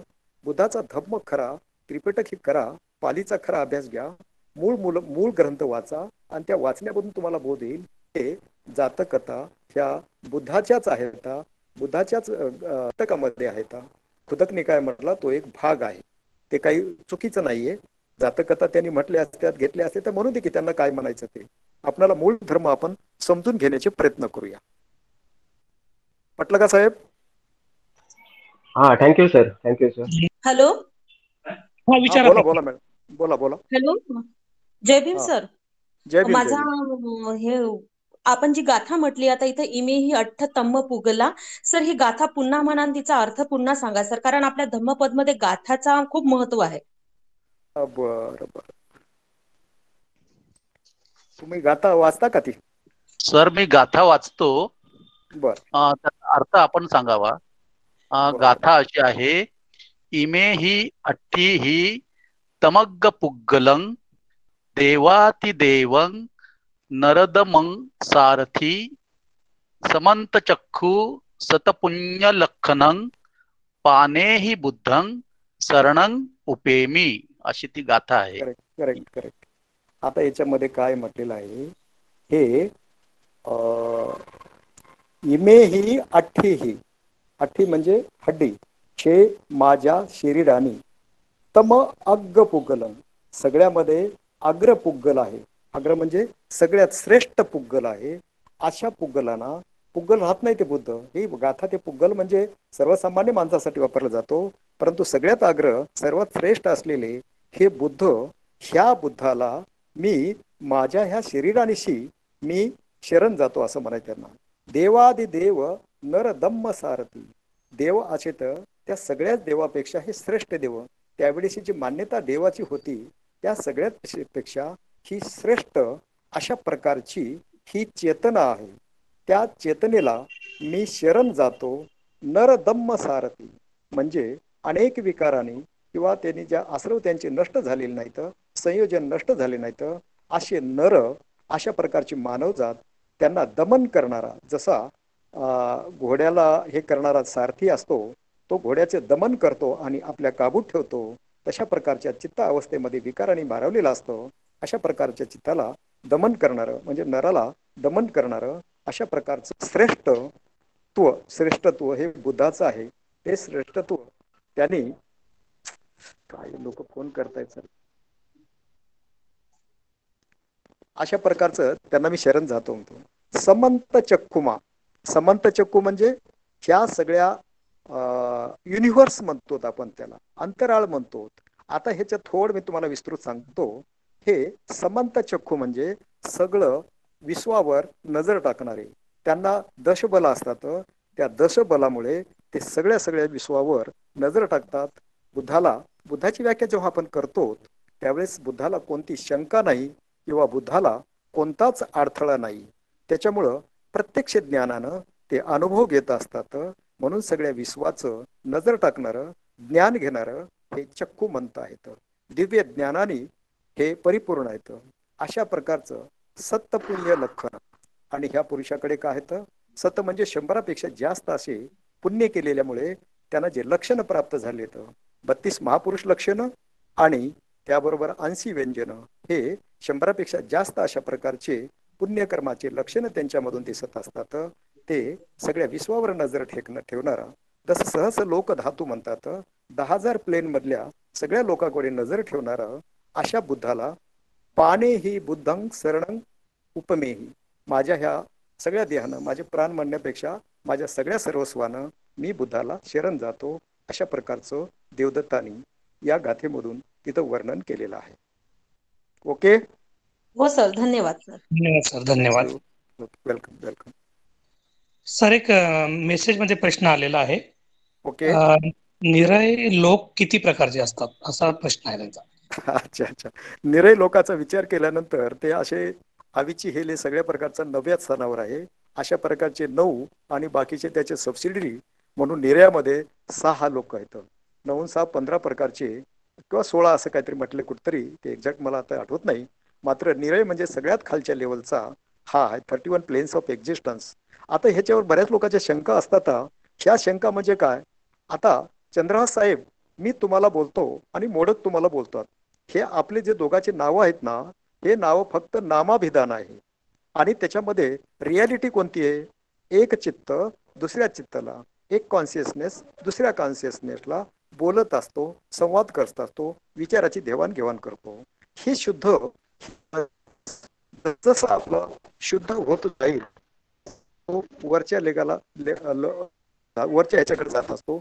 देव लोकाकडे गेले म्हणतात, ब्रह्म लोकाकडे जात गेला म्हणतात. शुद्ध होण्याचे कारण शिलाचं पालन करणं, समाधी म्हणजे विपश्यना करणं, किंवा हे काय म्हणतात त्याला, वितर्क विचार प्रति सुख एकाग्रता असे जे म्हणतात समर्थ, ते ध्यान करण्यामुळे त्याचं प्युरिफिकेशन होतं. आता तुमचा प्रश्न जो आहे, निरय किती प्रकारचे आहेत तर कोणते येतं, ह्या 31 लोकांच्या मालिकेमध्ये सगळ्यात खालच्या लेवलचा जो भाग आहे त्याला निरय म्हणतात. आणि त्या निरयाचे पुन्हा एकंदरीत 15-16 असे भाग केले आहेत. त्या भागामध्ये त्यांच्या कर्मविपाक कर्म केले असतात, त्या कर्माच्या विपाकामुळे त्यांना तिथं ती शिक्षा भोगावं लागत असते. त्या शिक्षेचा कालावधी ती तुम्ही आता कोर्ट जेव्हा शिक्षा देत असतं, ती कोर्ट हे प्रत्येक गुन्ह्याला सारखीच शिक्षा नसती. त्या गुन्ह्याचे वेगवेगळे हे आहेत, कशा प्रकारचा गुन्हा सिद्ध झालाय तशा प्रकारच्या त्याच्या कर्माच्या फळाप्रमाणे त्यांना ती मिळत असतं. ती शिक्षा म्हणा किंवा उपभोगणं म्हणा, अशा प्रकारचं मिळतं. या ठिकाणी तुम्हाला एक महत्वाचं मी सांगेल, ही एक सगळं जग जे चालत आहे त्याची एक वेगळी आपली ज्युडिशरी आहे.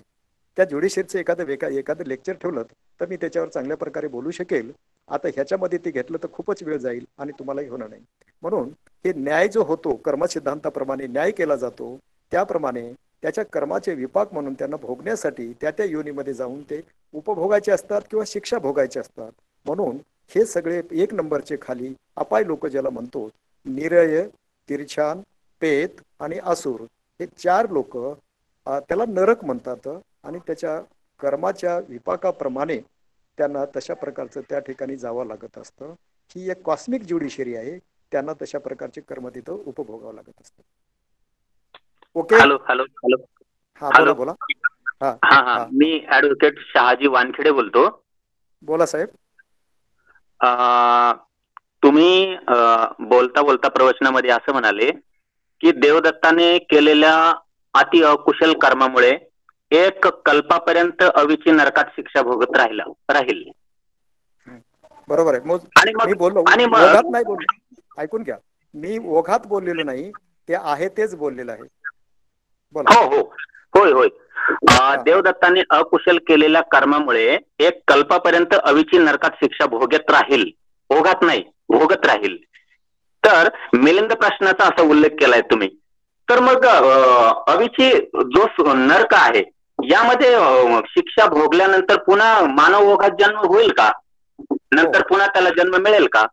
हो ओके. हो मिळेल. कारण काय, त्याला तिथं निबान प्राप्त झालेलं नाही साहेब. निबान जेव्हा प्राप्त होतं, आता मला काही करायचं कर्म काहीच शिल्लक नाही राहिलं म्हणून त्याची तिथं जाणार नाहीये. परंतु हे कर्म परचित्त ज्ञान ज्याला ती रिधी प्राप्त झाली असती तेच ते जाणू शकत असतात. बुद्ध ते जाणत होते आणि त्यानुसारच तशा प्रकारचं अनंत जाणत होते. त्याच्या चित्ताची अवस्था कशी आहे, म्हणून त्याचं म्हणजे सध्या काय चाललेलं आहे, पुढे काय होईल, मागे काय होईल, हे सगळं त्याच्यामध्ये होतं सांगतंय. अशा प्रकारचं तो निर्याची शिक्षा भोगून कुठं राहील, तर ती चेतना तिथून फ्री होते आणि झाल्यानंतर त्याच्या चेतनेमध्ये पुन्हा कोणतं कर्म त्याचं जागा होईल याच्यानुसार तो ध्यान साधना करून नंतर मानव लोकातच येणार. तो मानव लोकात आल्यानंतर ध्यान साधना करून, तीही विपश्यना साधना करून त्याच्या संकल्पाप्रमाणे त्यांनी केलेला संकल्प तो पूर्ण करण्यासाठी तो प्रत्येक बुद्ध होईल. आता याच्यावर उदाहरण मी सांगतो. दीपंकर बुद्धाच्या काळामध्ये त्यावेळेसचे म्हणजे आताचे सिद्धार्थ गौतम बुद्ध त्यावेळेस सुमेध बोधी म्हणून होते. त्यांनी तो संकल्प केला होता की मला सम्यक संबुद्धच व्हायचं. म्हणून त्यावेळेस त्यांची सिनियरिटी आणि त्यावेळेस त्यांचा संकल्प त्याच्या कर्माप्रमाणे सगळं ती रिडिंग करून दीपंकर बुद्धांनी सांगितलं होतं की 4 असंख्ये 1,00,000 कल्पानंतर हा सम्यक संबुद्ध होईल. असं आहे साहेब ते. अच्छा ओके. मी असं ऐकलं होतं मी की अविची नरकामध्ये जन्म घेतल्यानंतर जेव्हा मृत्यू होईल तर त्याला पुन्हा पुनर्जन्म नाही, असं मी ऐकलं होतं म्हणून हा प्रश्न उद्भवला. Yes sir okay thank you. मात्र तसं नाही, त्याचा जन्म होतो. ते अविची नरकात गेला तर म्हणजे त्याचे सगळे संयोजन नष्ट झाले नाहीत ना, तो त्याच्यातून सुटला नाही ना. त्याच्या चित्तामध्ये ते आहेत, त्याच्या भावंगामध्ये त्याच्या प्रकारचं असतंच. ते कोठार त्याचं भरलेलं असते कर्माच्या विपाकानं, म्हणून त्याला ते भोगायचंच असतं. चांगले कर्माचे फळं त्याला भोगायचे असतात, वाईट कर्माचे सुद्धा त्याला फळं भोगायचे असतात. असं आहे. आणि जेव्हा आरंत होतो त्यावेळेस दोन्ही कर्माचे सगळेच नष्ट झाल्यानंतर त्याला उपेक्षा भाव म्हणतात. ते उपेक्षा भाव निर्माण झाला की आता काही करायचं होतं हे सगळं संपलेलं आहे, आता काही करायचं शिल्लकच नाही, म्हणजे त्याला निब्बाण म्हणतात. आता सगळं निर्माण झालंय, मला सगळं संपलेलं आहे, आता काही मला पूर्ण जन्म घ्यायची जरूरत नाही, असा अर्थ आहे त्याचा.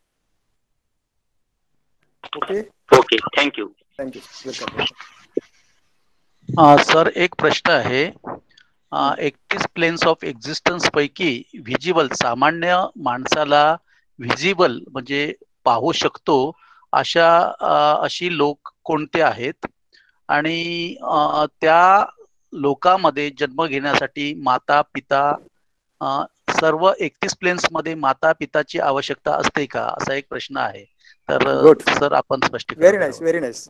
हा, ह्या 31 प्लेन्स ऑफ एक्झिस्टन्स मध्ये पाहिल्यानंतर आपणाला फक्त दृश्य असतं, कोणीही माणूस पाहू शकतो. ते तिरछान योनीचा आहे. निर्यानंतर तिरछान योनी आहे, ज्याच्यामध्ये पशु पक्षी किडे मकोडे हे जे सगळे असतात हे तुम्हाला त्या ठिकाणी पाहायला मिळतात. ते दृश्य असतात. हे एक प्लेन झाला. आणि दुसरा 5व्या नंबरचा जो प्लेन आहे तो आपला आहे, मानव लोकाचा. ते कोणीही त्याला बघू शकतं. परंतु जे 31 प्लेन्स ऑफ एक्झिस्टन्स म्हणतो त्या 31 लोकांमध्ये जे काही लोक आहेत हे लोक दृश्य असतात आणि बाकीचे लोक दृश्य नसतात.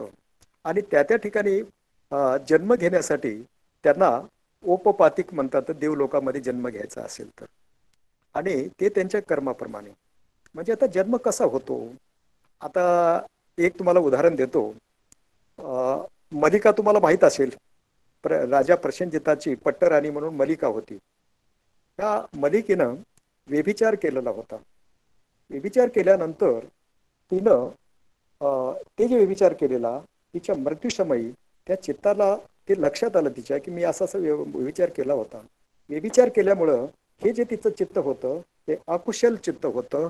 त्या अकुशल चित्तामुळे तिला अपाय लोकांमध्ये जन्म मिळाला. आणि त्या कर्माप्रमाणे ती शिक्षा तिला फक्त 7च दिवस होती. त्या 7 दिवसामध्ये प्रसेनजित राजा बुद्धाकडे जायचा आणि बुद्धाला विचारायचा की मलिकेचा जन्म कुठं झाला असेल. बुद्धाने 7ही दिवस त्यांना उत्तर दिले नाहीत. परंतु शेवटच्या क्षणी सांगितला ती आता देवलोकामध्ये गेलेली आहे. देवलोकामध्ये गेली याचा अर्थ त्यावेळेस इथं जे केलेले कर्म होते त्या कर्माचे विपाक तिला भोगण्यासाठी 7 दिवसामध्ये तिला ती शिक्षा भोगावी लागली. आणि त्याच्यानंतर जेव्हा तिथे खाली लोकांमध्ये गेली होती, खालच्या अपाय लोकांमध्ये गेली होती, त्या अपाय लोकांमधून जेव्हा तिचं आयुष्य तिथलं ठरलं असतं, ते आयुष्य संपल्यानंतर तिचे कुशल चित्त तिथं अवस्था झाली. मग ती देवलोकात गेली. मग बुद्धांनी 7व्या दिवशी राजा प्रसेनजिताला सांगितलं आता तुझी मलिका ही देवलोकामध्ये जन्मली. आता देवलोकामधला जन्म याला औपपातिक म्हणतात. त्या औपपातिक जन्म घेत असताना तिथं ती चेतना जाऊन त्या ठिकाणी सगळं वैभव प्राप्त करतात. तिथे आई वडिलाची जन्म घेण्यासाठी आवश्यकता नसते. तुमच्या प्रश्नाचं उत्तर त्याला औपपातिक म्हणतात. देवलोकामध्ये ब्रह्मलोकामध्ये जन्म घेण्यासाठी आई वडिलाची आवश्यकता नसते. जरी देवलोक साधू साधू साधू थँक्यू कामलोकात असले तरी त्यांना आई वडिलांची जरूरत नसते. धन्यवाद सर, सुंदर प्रकारे. शेवटच्या आपल्याला 6 मिनिटं आहे आणि नंतर समारोप करावा लागेल. तत्पूर्वी आजचा एक प्रश्न आहे सर, त्या मेल बॉक्स मध्ये आहे, तो विचारतो, त्याचं उत्तर. महापरिनिर्वाणानंतर सम्यक संबुद्धांचे अस्तित्व राहते का, असा प्रश्न आहे. ओके, सम्यक संबुद्ध अरहंत यांचं अस्तित्व आपण अशा खालच्या लेवलचे असल्यामुळे ते अस्तित्व आपल्याला जाणत नाही. परंतु बुद्ध त्यांची कॉन्शियसनेस, पहिल्याच प्रश्नात मॅडमनी विचारला होता प्रश्न की कॉन्शियसनेस काय होतं ते काय होतं, त्याच्यानंतर ते व्हायब्रेशन रूपानं राहत असतं. ते अस्तित्व म्हणजे व्हायब्रेशन रूपानं. मी आता थोड्या वेळापूर्वी सांगितलं, आपलाच विचार जर केला तर गायकवाड साहेबांना की गायकवाड आणि मोडक हे दोघं कोण आहेत, तुमच्यातलं माझं हे सगळे जे अवयव आहेत, इंद्रिय आहेत, हे सगळे भासमान आहेत, टेम्पररी आहेत, परमनंट नाही आहे. मग परमनंट काय आहे तर परमनंट ह्या दोघांच्याही आपल्या चेतना आहेत. आणि त्या चेतना वैचारिक देवाणघेवाण होत असल्यामुळे त्या ठिकाणी ते कन्झर्वेशन ऑफ एनर्जीमध्ये आद्यापर्यंत फॉर्म बदलत गेले. म्हणून जेवढे काही बुद्ध असतील, जेवढं काही चेतना असतील, अनंत झालेले असतात, त्यांना आता काहीच करायचं राहिलेलं नाही शिल्लक.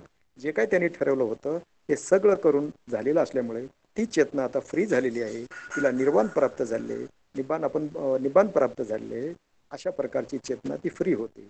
म्हणून आपल्या परितसूत्रामध्ये एका गाथेमध्ये म्हणत असतो, सब्बे बुद्धानुभावेन. जेवढे काही बुद्ध होते बुद्धाच्या भावनेनं, बुद्धाच्या आशीर्वाद आपण म्हणूया थोडक्यात ले फेलो फॉलोअरला बोलण्यासाठी, म्हणून तिथं भावना म्हणतात. म्हणून त्याचं मंगल हो, कल्याण हो, अशा प्रकारचे आपण नेहमीसाठी ती हे करत असतो, तो परित करत असतो. धन्यवाद सर. सम्यक संबुद्धांचं अस्तित्व चेतनेच्या स्वरूपात आहे, मग त्याचा आपल्याला लाभ होतो का तरंगांच्या स्वरूपात साधना करणाऱ्यांना? ऐकून घ्या. कोणत्या चाल बुद्धाने काय सांगितले तुम्हाला? मी तुमचा मार्गदाता नाहीये. तुम्ही तुमच्या कर्माचे तुम्हीच मालक आहात. आपण जसजसे कर्म कराल तसतशा प्रकारचं बुद्धाकडून फक्त मार्ग विचारायचा असतो. तुम्ही चित्तानं किती पुढे गेलात, तुमच्या चित्ताचं प्युरिफिकेशन किती झालेलं असतं, तुमच्या कर्माचे व्हायब्रेशन रूपानं तुमचं जेव्हा चित्त असतं शीलवंत असतं त्याप्रमाणे सगळ्या ह्या चेतना तुम्हाला मदत करायला येतात. तुम्ही ती कसं तुम्ही खेचून आणता, कसं घेता, तुम्ही ध्यानसाधना कशी करता, तुम्ही किती वेल कॉन्सन्ट्रेटेड आहेत, तुम्ही किती सतीमध्ये राहतात म्हणजे जागरूक असता. आणि दानशील जे म्हणतो ना, दानशील आणि भावना या केल्यामुळे तुम्हाला त्याचे फळं प्राप्त होत असतात. हीच पॉवर असती. मग ते बुद्धाने केली मदत म्हणा काही म्हणा, ते बुद्ध मार्गदाता आहेत. होतं तुम्हाला त्याचं ती वरची टोकाची लेवल आहे, ते आपल्याला जाणून घ्यावं लागत असतं. सांगून ते ऐकत नाही, त्याला कायद्यानं किंवा याच्यामधून तुम्हाला देता येत नाही. आता मला एक प्रश्न पडला होता एक वेळेस, त्याचं उत्तर सांगत असताना हे जाणून कसं घ्यायचं असतं. मी वर्गात शिकवत असताना माझ्याच एका मित्राने मला प्रश्न विचारला होता. काय सांगत होतो मी, हे होता पटीच्या समुत्पाद सांगत असताना त्यांनी मला सांगितलं की मला इथं सायन्सवर ते सिद्ध करून दाखवा म्हणे. अशा प्रकारचं तुमचं हे असं आहे तसं आहे नाही चालत, सायन्समध्ये ते सिद्ध करता येत नाही म्हटलं. हो, मग तुमचं म्हणणं चुकीचं आहे म्हटलं. मी म्हटलं एक थोबाडीत मारणं तर चालतं का? थोबाडीत मारण्याचा अर्थ कसा राग येईल नाही. मग ते हसले, मला माझे जवळचे मित्र आहेत. मग ते काय झालं तर या ठिकाणी एक मार आपणाला लागलं तर ते एक शरीराला दुःख होतं आणि दुसरं मनाला दुःख होतं. तुम्ही शरीराला दुःख झालेलं ते डॉक्टरकडे नेऊन सायन्स रूपाने ते करू शकता, परंतु मनाला दुःख जे झालेलं आहे याचं कुठं मोजमाप कसं आहे ते कुणाला कळेल? ते फक्त मनाच्या वेदना तुम्हालाच जाणता येतात.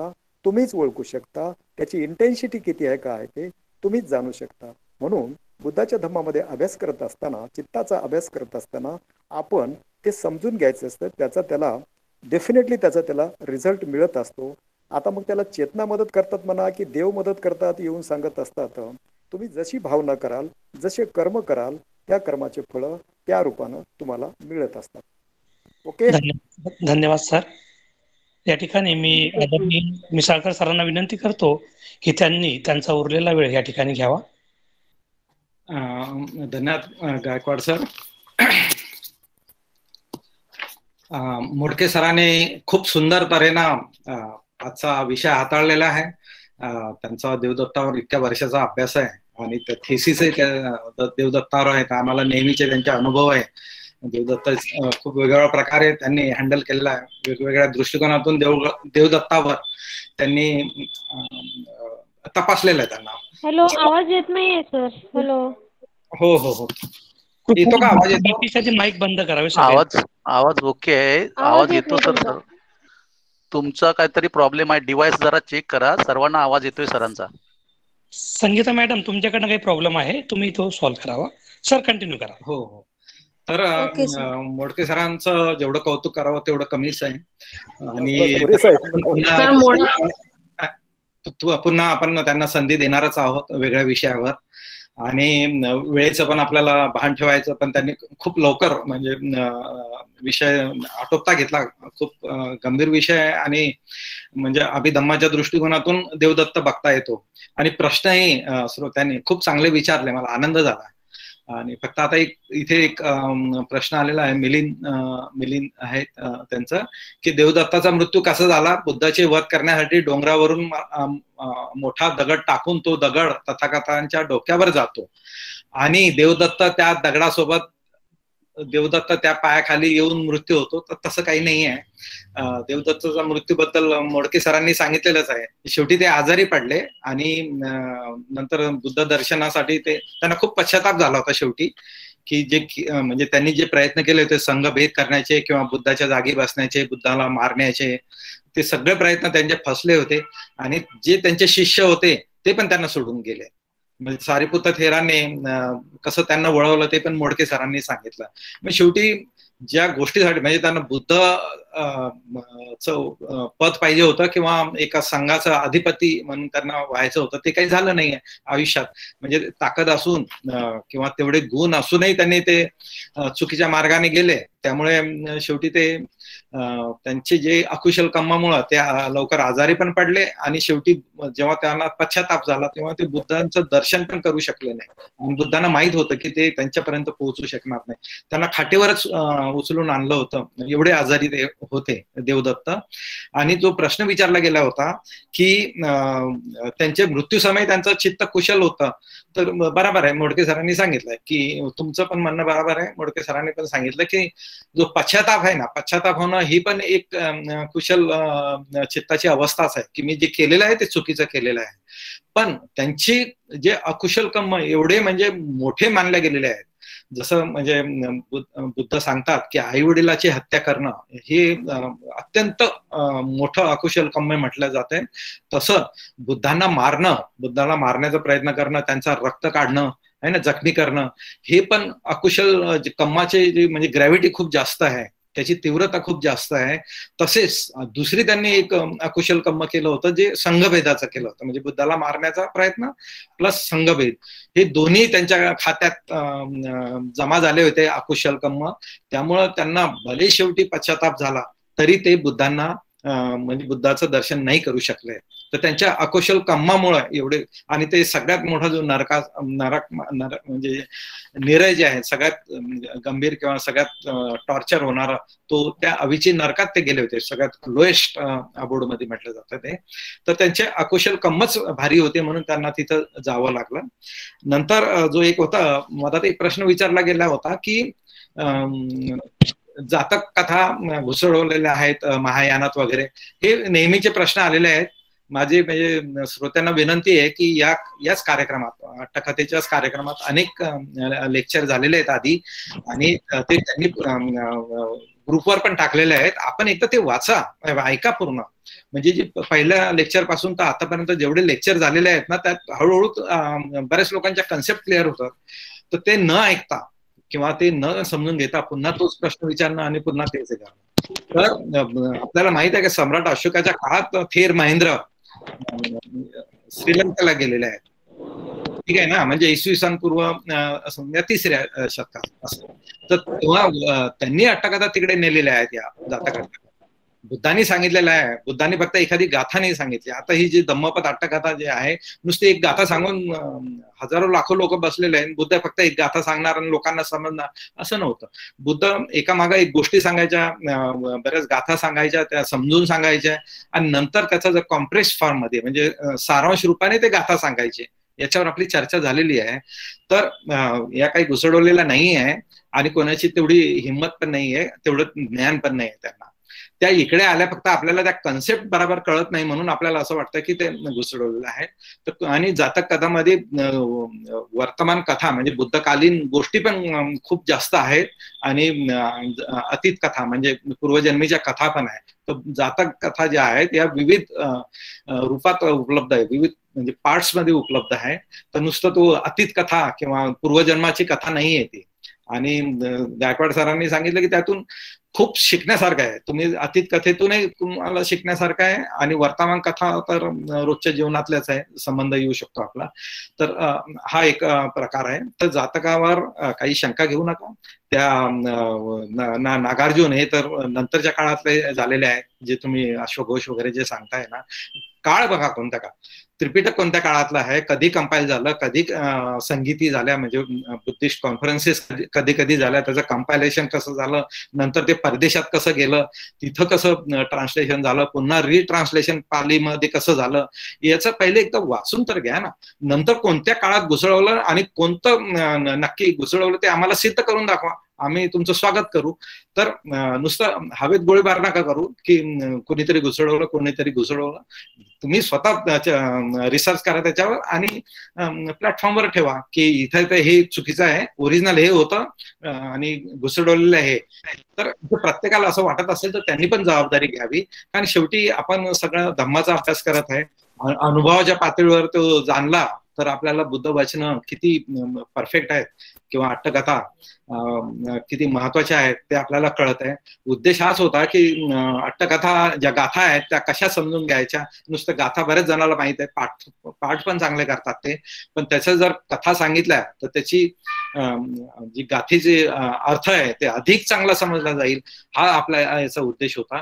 तर माझी सगळ्या श्रोत्यांना विनंती आहे की आपण सगळ्या अट्टकथा आपल्याला म्हणजे 423 गाथा आहेत माहित आहे. आता ही जी किती नंबरची गाथा होती? 12 17 नंबर 17 नंबर म्हणजे 423 गाथा करायच्या आहेत आपल्याला कथेसहित, आणि आता फक्त 17 नंबरची आहे. तर आपण ही सुरुवातच झालेली आहे अजून, म्हणजे आपण म्हणतो ना 5% पण झाले नाही असे आपली आजची परिस्थिती. आपल्याला अजून 95% पल्ला पार करायचा आहे. त्यात खूप अट्टकथा समजून घ्यायच्या आहेत आणि धम्म समजून घ्यायचा आहे, अभिधम्म समजून घ्यायचा आहे. विविध वक्ते आहेत ते आपल्याला व्यवस्थित समजून सांगत आहे. प्रश्न उत्तराचं तर स्वागतच आहे, आणि आतापर्यंतचा अनुभव आहे की प्रश्नाचा दर्जा पण खूप चांगला आहे. प्रश्न जरूर विचारा, बिलकुल विचारा. आणि तुमचं सगळ्यांचं त्याबद्दल म्हणजे आभारच आहे की तुम्ही म्हणजे तल्लीन होऊन ऐकता आणि प्रश्न विचारता. एवढंच मला सांगायचं होतं. आणि देवदत्त हा अनेक मार्गाने आपल्या जेव्हा आपण देवदत्ताचा अभ्यास करतो ना, तर बुद्धाला किंवा संघाला किंवा इतरांना तो कसा कसा म्हणजे संपर्कात आला, कसे कसे घटना घडत गेल्या, अशा घटना आपल्या आयुष्यातही घडत राहतात. देवदत्तासारख्या प्रवृत्तीवाले अनेक लोक आपल्या कुटुंबात असतात, नातेवाईकात असतात, मित्रपरिवारात असतात, संघटनेमध्ये असतात. तर जेव्हा तुम्ही हे जे वाचता ना इतिहास, तेव्हा त्याची उपयोगिता जी आहे, युटिलिटी, ती आज पण आहे. फक्त तुम्ही त्याचं कनेक्शन जोडा, तुम्हाला त्याचा नक्कीच फायदा होईल. आणि एवढ्यावर मी थांबतो. इथे फक्त एवढंच आहे की मिलिंद यांनी जो प्रश्न विचारला होता तर ते देवदत्त दगडाखाली दबून नाही गेले. फक्त मिलिंद प्रश्नामध्ये पण तो एक विचारलेला आहे की बुद्धाला सगळं माहिती होतं, तर मग त्यांना दगड कसा लागला? तर तो दगड त्यांच्या अंगावर नाही पडला, तो दगड दुसऱ्या दगडावर पडून त्याची जी एक खपली आहे किंवा एक तुकडा आहे छोटासा, तो बुद्धाच्या पायावर पडला होता. असा म्हणजे डायरेक्ट नाही पडला. तर एवढंच आहे की त्यावेळेस बुद्धाच्या पायाला जखम झाली होती. नंतर ते जीवक आहेत जे आहेत वैद्य, राजवैद्य, त्यांनी पण ती दुरुस्त केली होती. त्याचे भरपूर पुरावे आपल्याला त्रिपिटकात आणि अट्टकथात, विनपिटकात मिळतात आपल्याला.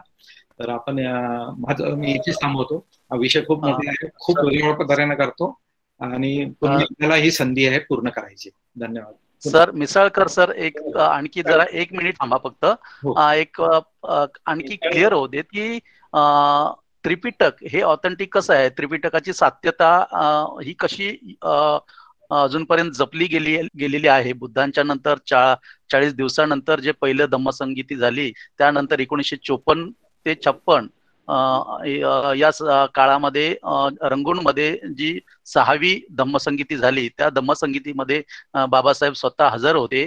त्यामुळे जे त्रिपिटकामध्ये ज्या गोष्टी काही इन्क्लुडेड आहेत त्या कशा सत्य आहेत या चेक करण्यासाठी या धम्मसंगीतीची वारंवार आयोजन केलं जातं. याविषयी थोडस जरा आपण सांगावं. कसं आहे ना, त्रिपिटक जे आहे हे बुद्धचं महापरिनिर्वाण झाल्यानंतर 100 दिवसांनी जी पहिली संगीती झाली, ती 100 दिवस म्हणजे 3 महिन्याने साधारण, तर 3 महिने जी संगीती झाली त्याच कंपाईल झालेला आहे. आणि त्यावेळेस अरंत भिक्खू होते, लक्षात ठेवा. 500 अरंत भिक्खूंचा त्यात सहभाग होता. असे नॉर्मल लोक नव्हते, म्हणजे सिनियर 500 भिक्खू. आपल्याला माहित आहे त्यावेळेस लाखो अरंत भिक्खू होते त्यावेळेस. त्यातले 500 त्यांनी सिलेक्ट केले होते. त्यातले आनंद थेर एक होते, कारण ते बुद्धांच्या सगळ्यात जास्त जवळ राहिलेले आहे. तर 3 महिने का लागले? तर संगीतीची तयारी करायला, म्हणजे कोणाकोणाला संगीतीमध्ये घ्यायचं आहे, कोण कोण सदस्य राहतील, त्याचं कंपायलेशन कसं करायचं, त्याच्यावर खूप चर्चा झाली. त्यावेळेसचे खूप विद्वान भिक्खू होते ते. एवढं मोठं बुद्धांचे 45 वर्षाचे जे सुत्त किंवा गाथा कंपायलेशन, नॉट अ जोक. विचार करा तुम्ही की कसे नियम बनत गेले, कशी मॉडिफाय होत गेले, ते सगळे पुरावे आपल्याजवळ आहेत. उपाली थेरांना प्रश्न विचारला गेले, त्यांनी त्याचं विनयपिटक म्हणजे विनय कसे बनत गेले, कसे बदलत गेले, त्याचे पुरावे आपल्याला विनयपिटकात मिळतात. तसेच आपल्याला सुत्तपिटकाचं जे पुरावे मिळतात ते आनंद मार्फत मिळतात. त्याचं व्यवस्थित कंपायलेशन झालेलं आहे. बुद्धा नंतर ताबडतोब आणि नंतर मग पुढे त्या ज्या पुढच्या ज्या संगीती झाल्या ते भिक्खूमध्ये जे काही थोडेफार वादविवाद होत होते विनयाच्या शिथिलतेसाठी, त्यात वाद झाले. बुद्धांच्या टीचिंग बद्दल कधीच वाद नाही झालेले भिक्खू मध्ये. एक लक्षात ठेवा की थेरवाद असो या वज्रयान असो हेनयान असो, बुद्धांच्या टीचिंग बद्दल बुद्धांच्या उपदेशाबद्दल थोडेही वाद नाही आहे. फक्त त्याचा इंटरप्रिटेशन जे झालं असेल किंवा विनयासाठी जे काही त्यांना शिथिलता पाहिजे होती त्यासाठी वाद झाले. आणि मग काही संधी साधू लोक होते त्यात, त्यांना थोडे रिलॅक्स करायचे होते विनय किंवा रूल्स, त्यात थोडं वादविवाद झाले. तर नंतर मग सुरुवातीला जे पालीमध्ये होतं भारतात किंवा बुद्ध गेल्यानंतर ज्या संगीती झाल्या नंतर तर हे अनंत लोकच बाहेर गेले ना, म्यानमारला गेले आणि वेगवेगळ्या देशात गेले, श्रीलंकेला. त्या लोकांनी पुन्हा ते प्रिझर्व केलं बाहेरच्या देशातल्या लोकांनी. आणि आज ते प्रिझर्वेशनची परंपरा आज पण आहे. आज जे त्रिपिटक आपल्याला दिसतंय म्हणजे VRIने जे आपल्याला मोफत उपलब्ध करून दिलं किंवा वेबसाईटवर बऱ्याच आहे, ऍक्सेस टू इनसाइट आहे किंवा इतर साईटवर पण त्रिपिटक उपलब्ध आहे. तर मेन ज्या एडिशन ज्या म्हटल्या जातात, एक बर्मा एडिशन आणि एक श्रीलंकन एडिशन असं त्रिपिटकाचं स्वरूप आहे. त्यात एखाद्या शब्दाचाच फक्त अर्थ थोडासा एखादा शब्द आहे ना, आचा ऊचा ए असं आहे ना, तर ते पण त्रिपिटकात दिलेलं आहे की श्रीलंकन ट्रॅडिशन मध्ये या शब्द असा आहे आणि बर्मा ट्रॅडिशन मध्ये असा आहे. ते एवढा एक एक शब्द आकार उकार ते भिक्खू टाकतात किंवा त्रिपिटक एडिशन मध्ये आहे. आपण कधी ते बघतच नाही. आपल्याला पाली म्हटलं की ते एकदम दूरच करतो आपण आणि घुसडवलंच म्हणतो. खूप लोक जगातले पाली त्रिपिटकाचा अभ्यास करत आहे आणि आपण त्यात थोडस एंट्री करायचा प्रयत्न करायचा आहे. त्यासाठीच या अट्टकथा मराठीत आपल्याला सांगण्यात येत आहे. तर त्रिपिटक मराठीत काही ट्रान्सलेशन झालेले आहेत. माशे मोरेंचे आहेत, काही राजवाडेंचे आहेत, मराठीत आहेत काही जातक अट्टकथा दुर्गा भागवानच्या आहेत 7 खंडात. फक्त तुम्ही मराठी हिंदी काही वाचा, इंग्रजी, पण पाली सोबत असू द्या. एका बाजूला पाली, एका बाजूला मराठी पाली डिक्शनरी असे सोबत ठेवा, कारण 100% अनुवाद होऊ शकत नाही इतर भाषेत. म्हणून पाली पाली पाली करतो आम्ही. तर पाली सोडू नका, त्याच्यासोबत मदतीला तुम्ही कोणत्याही भाषेतलं आपण तात्पुरतं रेफरन्ससाठी फक्त थोडस समजून घेण्यासाठी वापरू शकता. तर याच्यात काही झालेलं नाहीये. त्रिपिटकामध्ये मिसळ नाहीये, सरमिसळ नाही आहे, आणि झाली असेल तर त्याच्यावर चर्चा करता येईल. फक्त एखाद्याने सिद्ध करून दाखवावं की ओरिजिनल हे होतं आणि हे घुसडवलेलं आहे. पण तसं माझ्या तरी लक्षात आलं नाही. आणि ओव्हरऑल एखादा शब्द किंवा काही टाकल्यामुळे पूर्ण त्रिपिटक पोल्यूट नाही होत. बुद्धाची टीचिंग एकदम स्पष्ट आहे, एकदम सिस्टमॅटिक आहे, मेथोडॉलॉजी त्यांची खूपच सुंदर आहे. त्यामुळं कुठे काही असं वाटलं तुम्हाला की ही लिंक जुळत नाही, तर ती लिंक नक्कीच जुळते. कारण जेव्हा तुम्ही सुत्त वाचता आणि अट्टकथा वाचताना, खूप जास्त वाचताना, तेव्हा तुम्हाला ते सुत्त पण कळतात आणि त्याची लिंक पण कळते.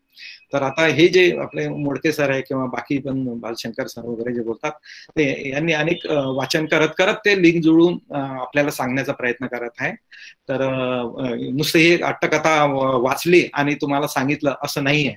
म्हणजे आम्ही जे अट्टकथा जे सांगत आहे त्याच्या माग खूप मोठं वाचन आहे किंवा समजून सांगितलं गेलेलं आहे. आमच्या टीचरने आम्हाला समजून सांगितलं गेलेलं आहे, नंतर आम्ही तुम्हाला सांगत आहे.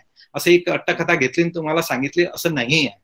तसं ट्रान्सलेशन तर सहज सांगू शकतो, पण त्या कन्सेप्ट कळायला खूप वेळ लागतो आणि त्या हळूहळू क्लिअर होतात. आपण सगळे प्रयत्न करत आहे. आम्ही हा दावा करत नाही की आमच्या सगळ्या कन्सेप्ट क्लिअर झाल्या आणि आम्हाला काही पण विचारा, असं काही नाहीये. आम्ही लर्निंग स्टेजलाच आहे.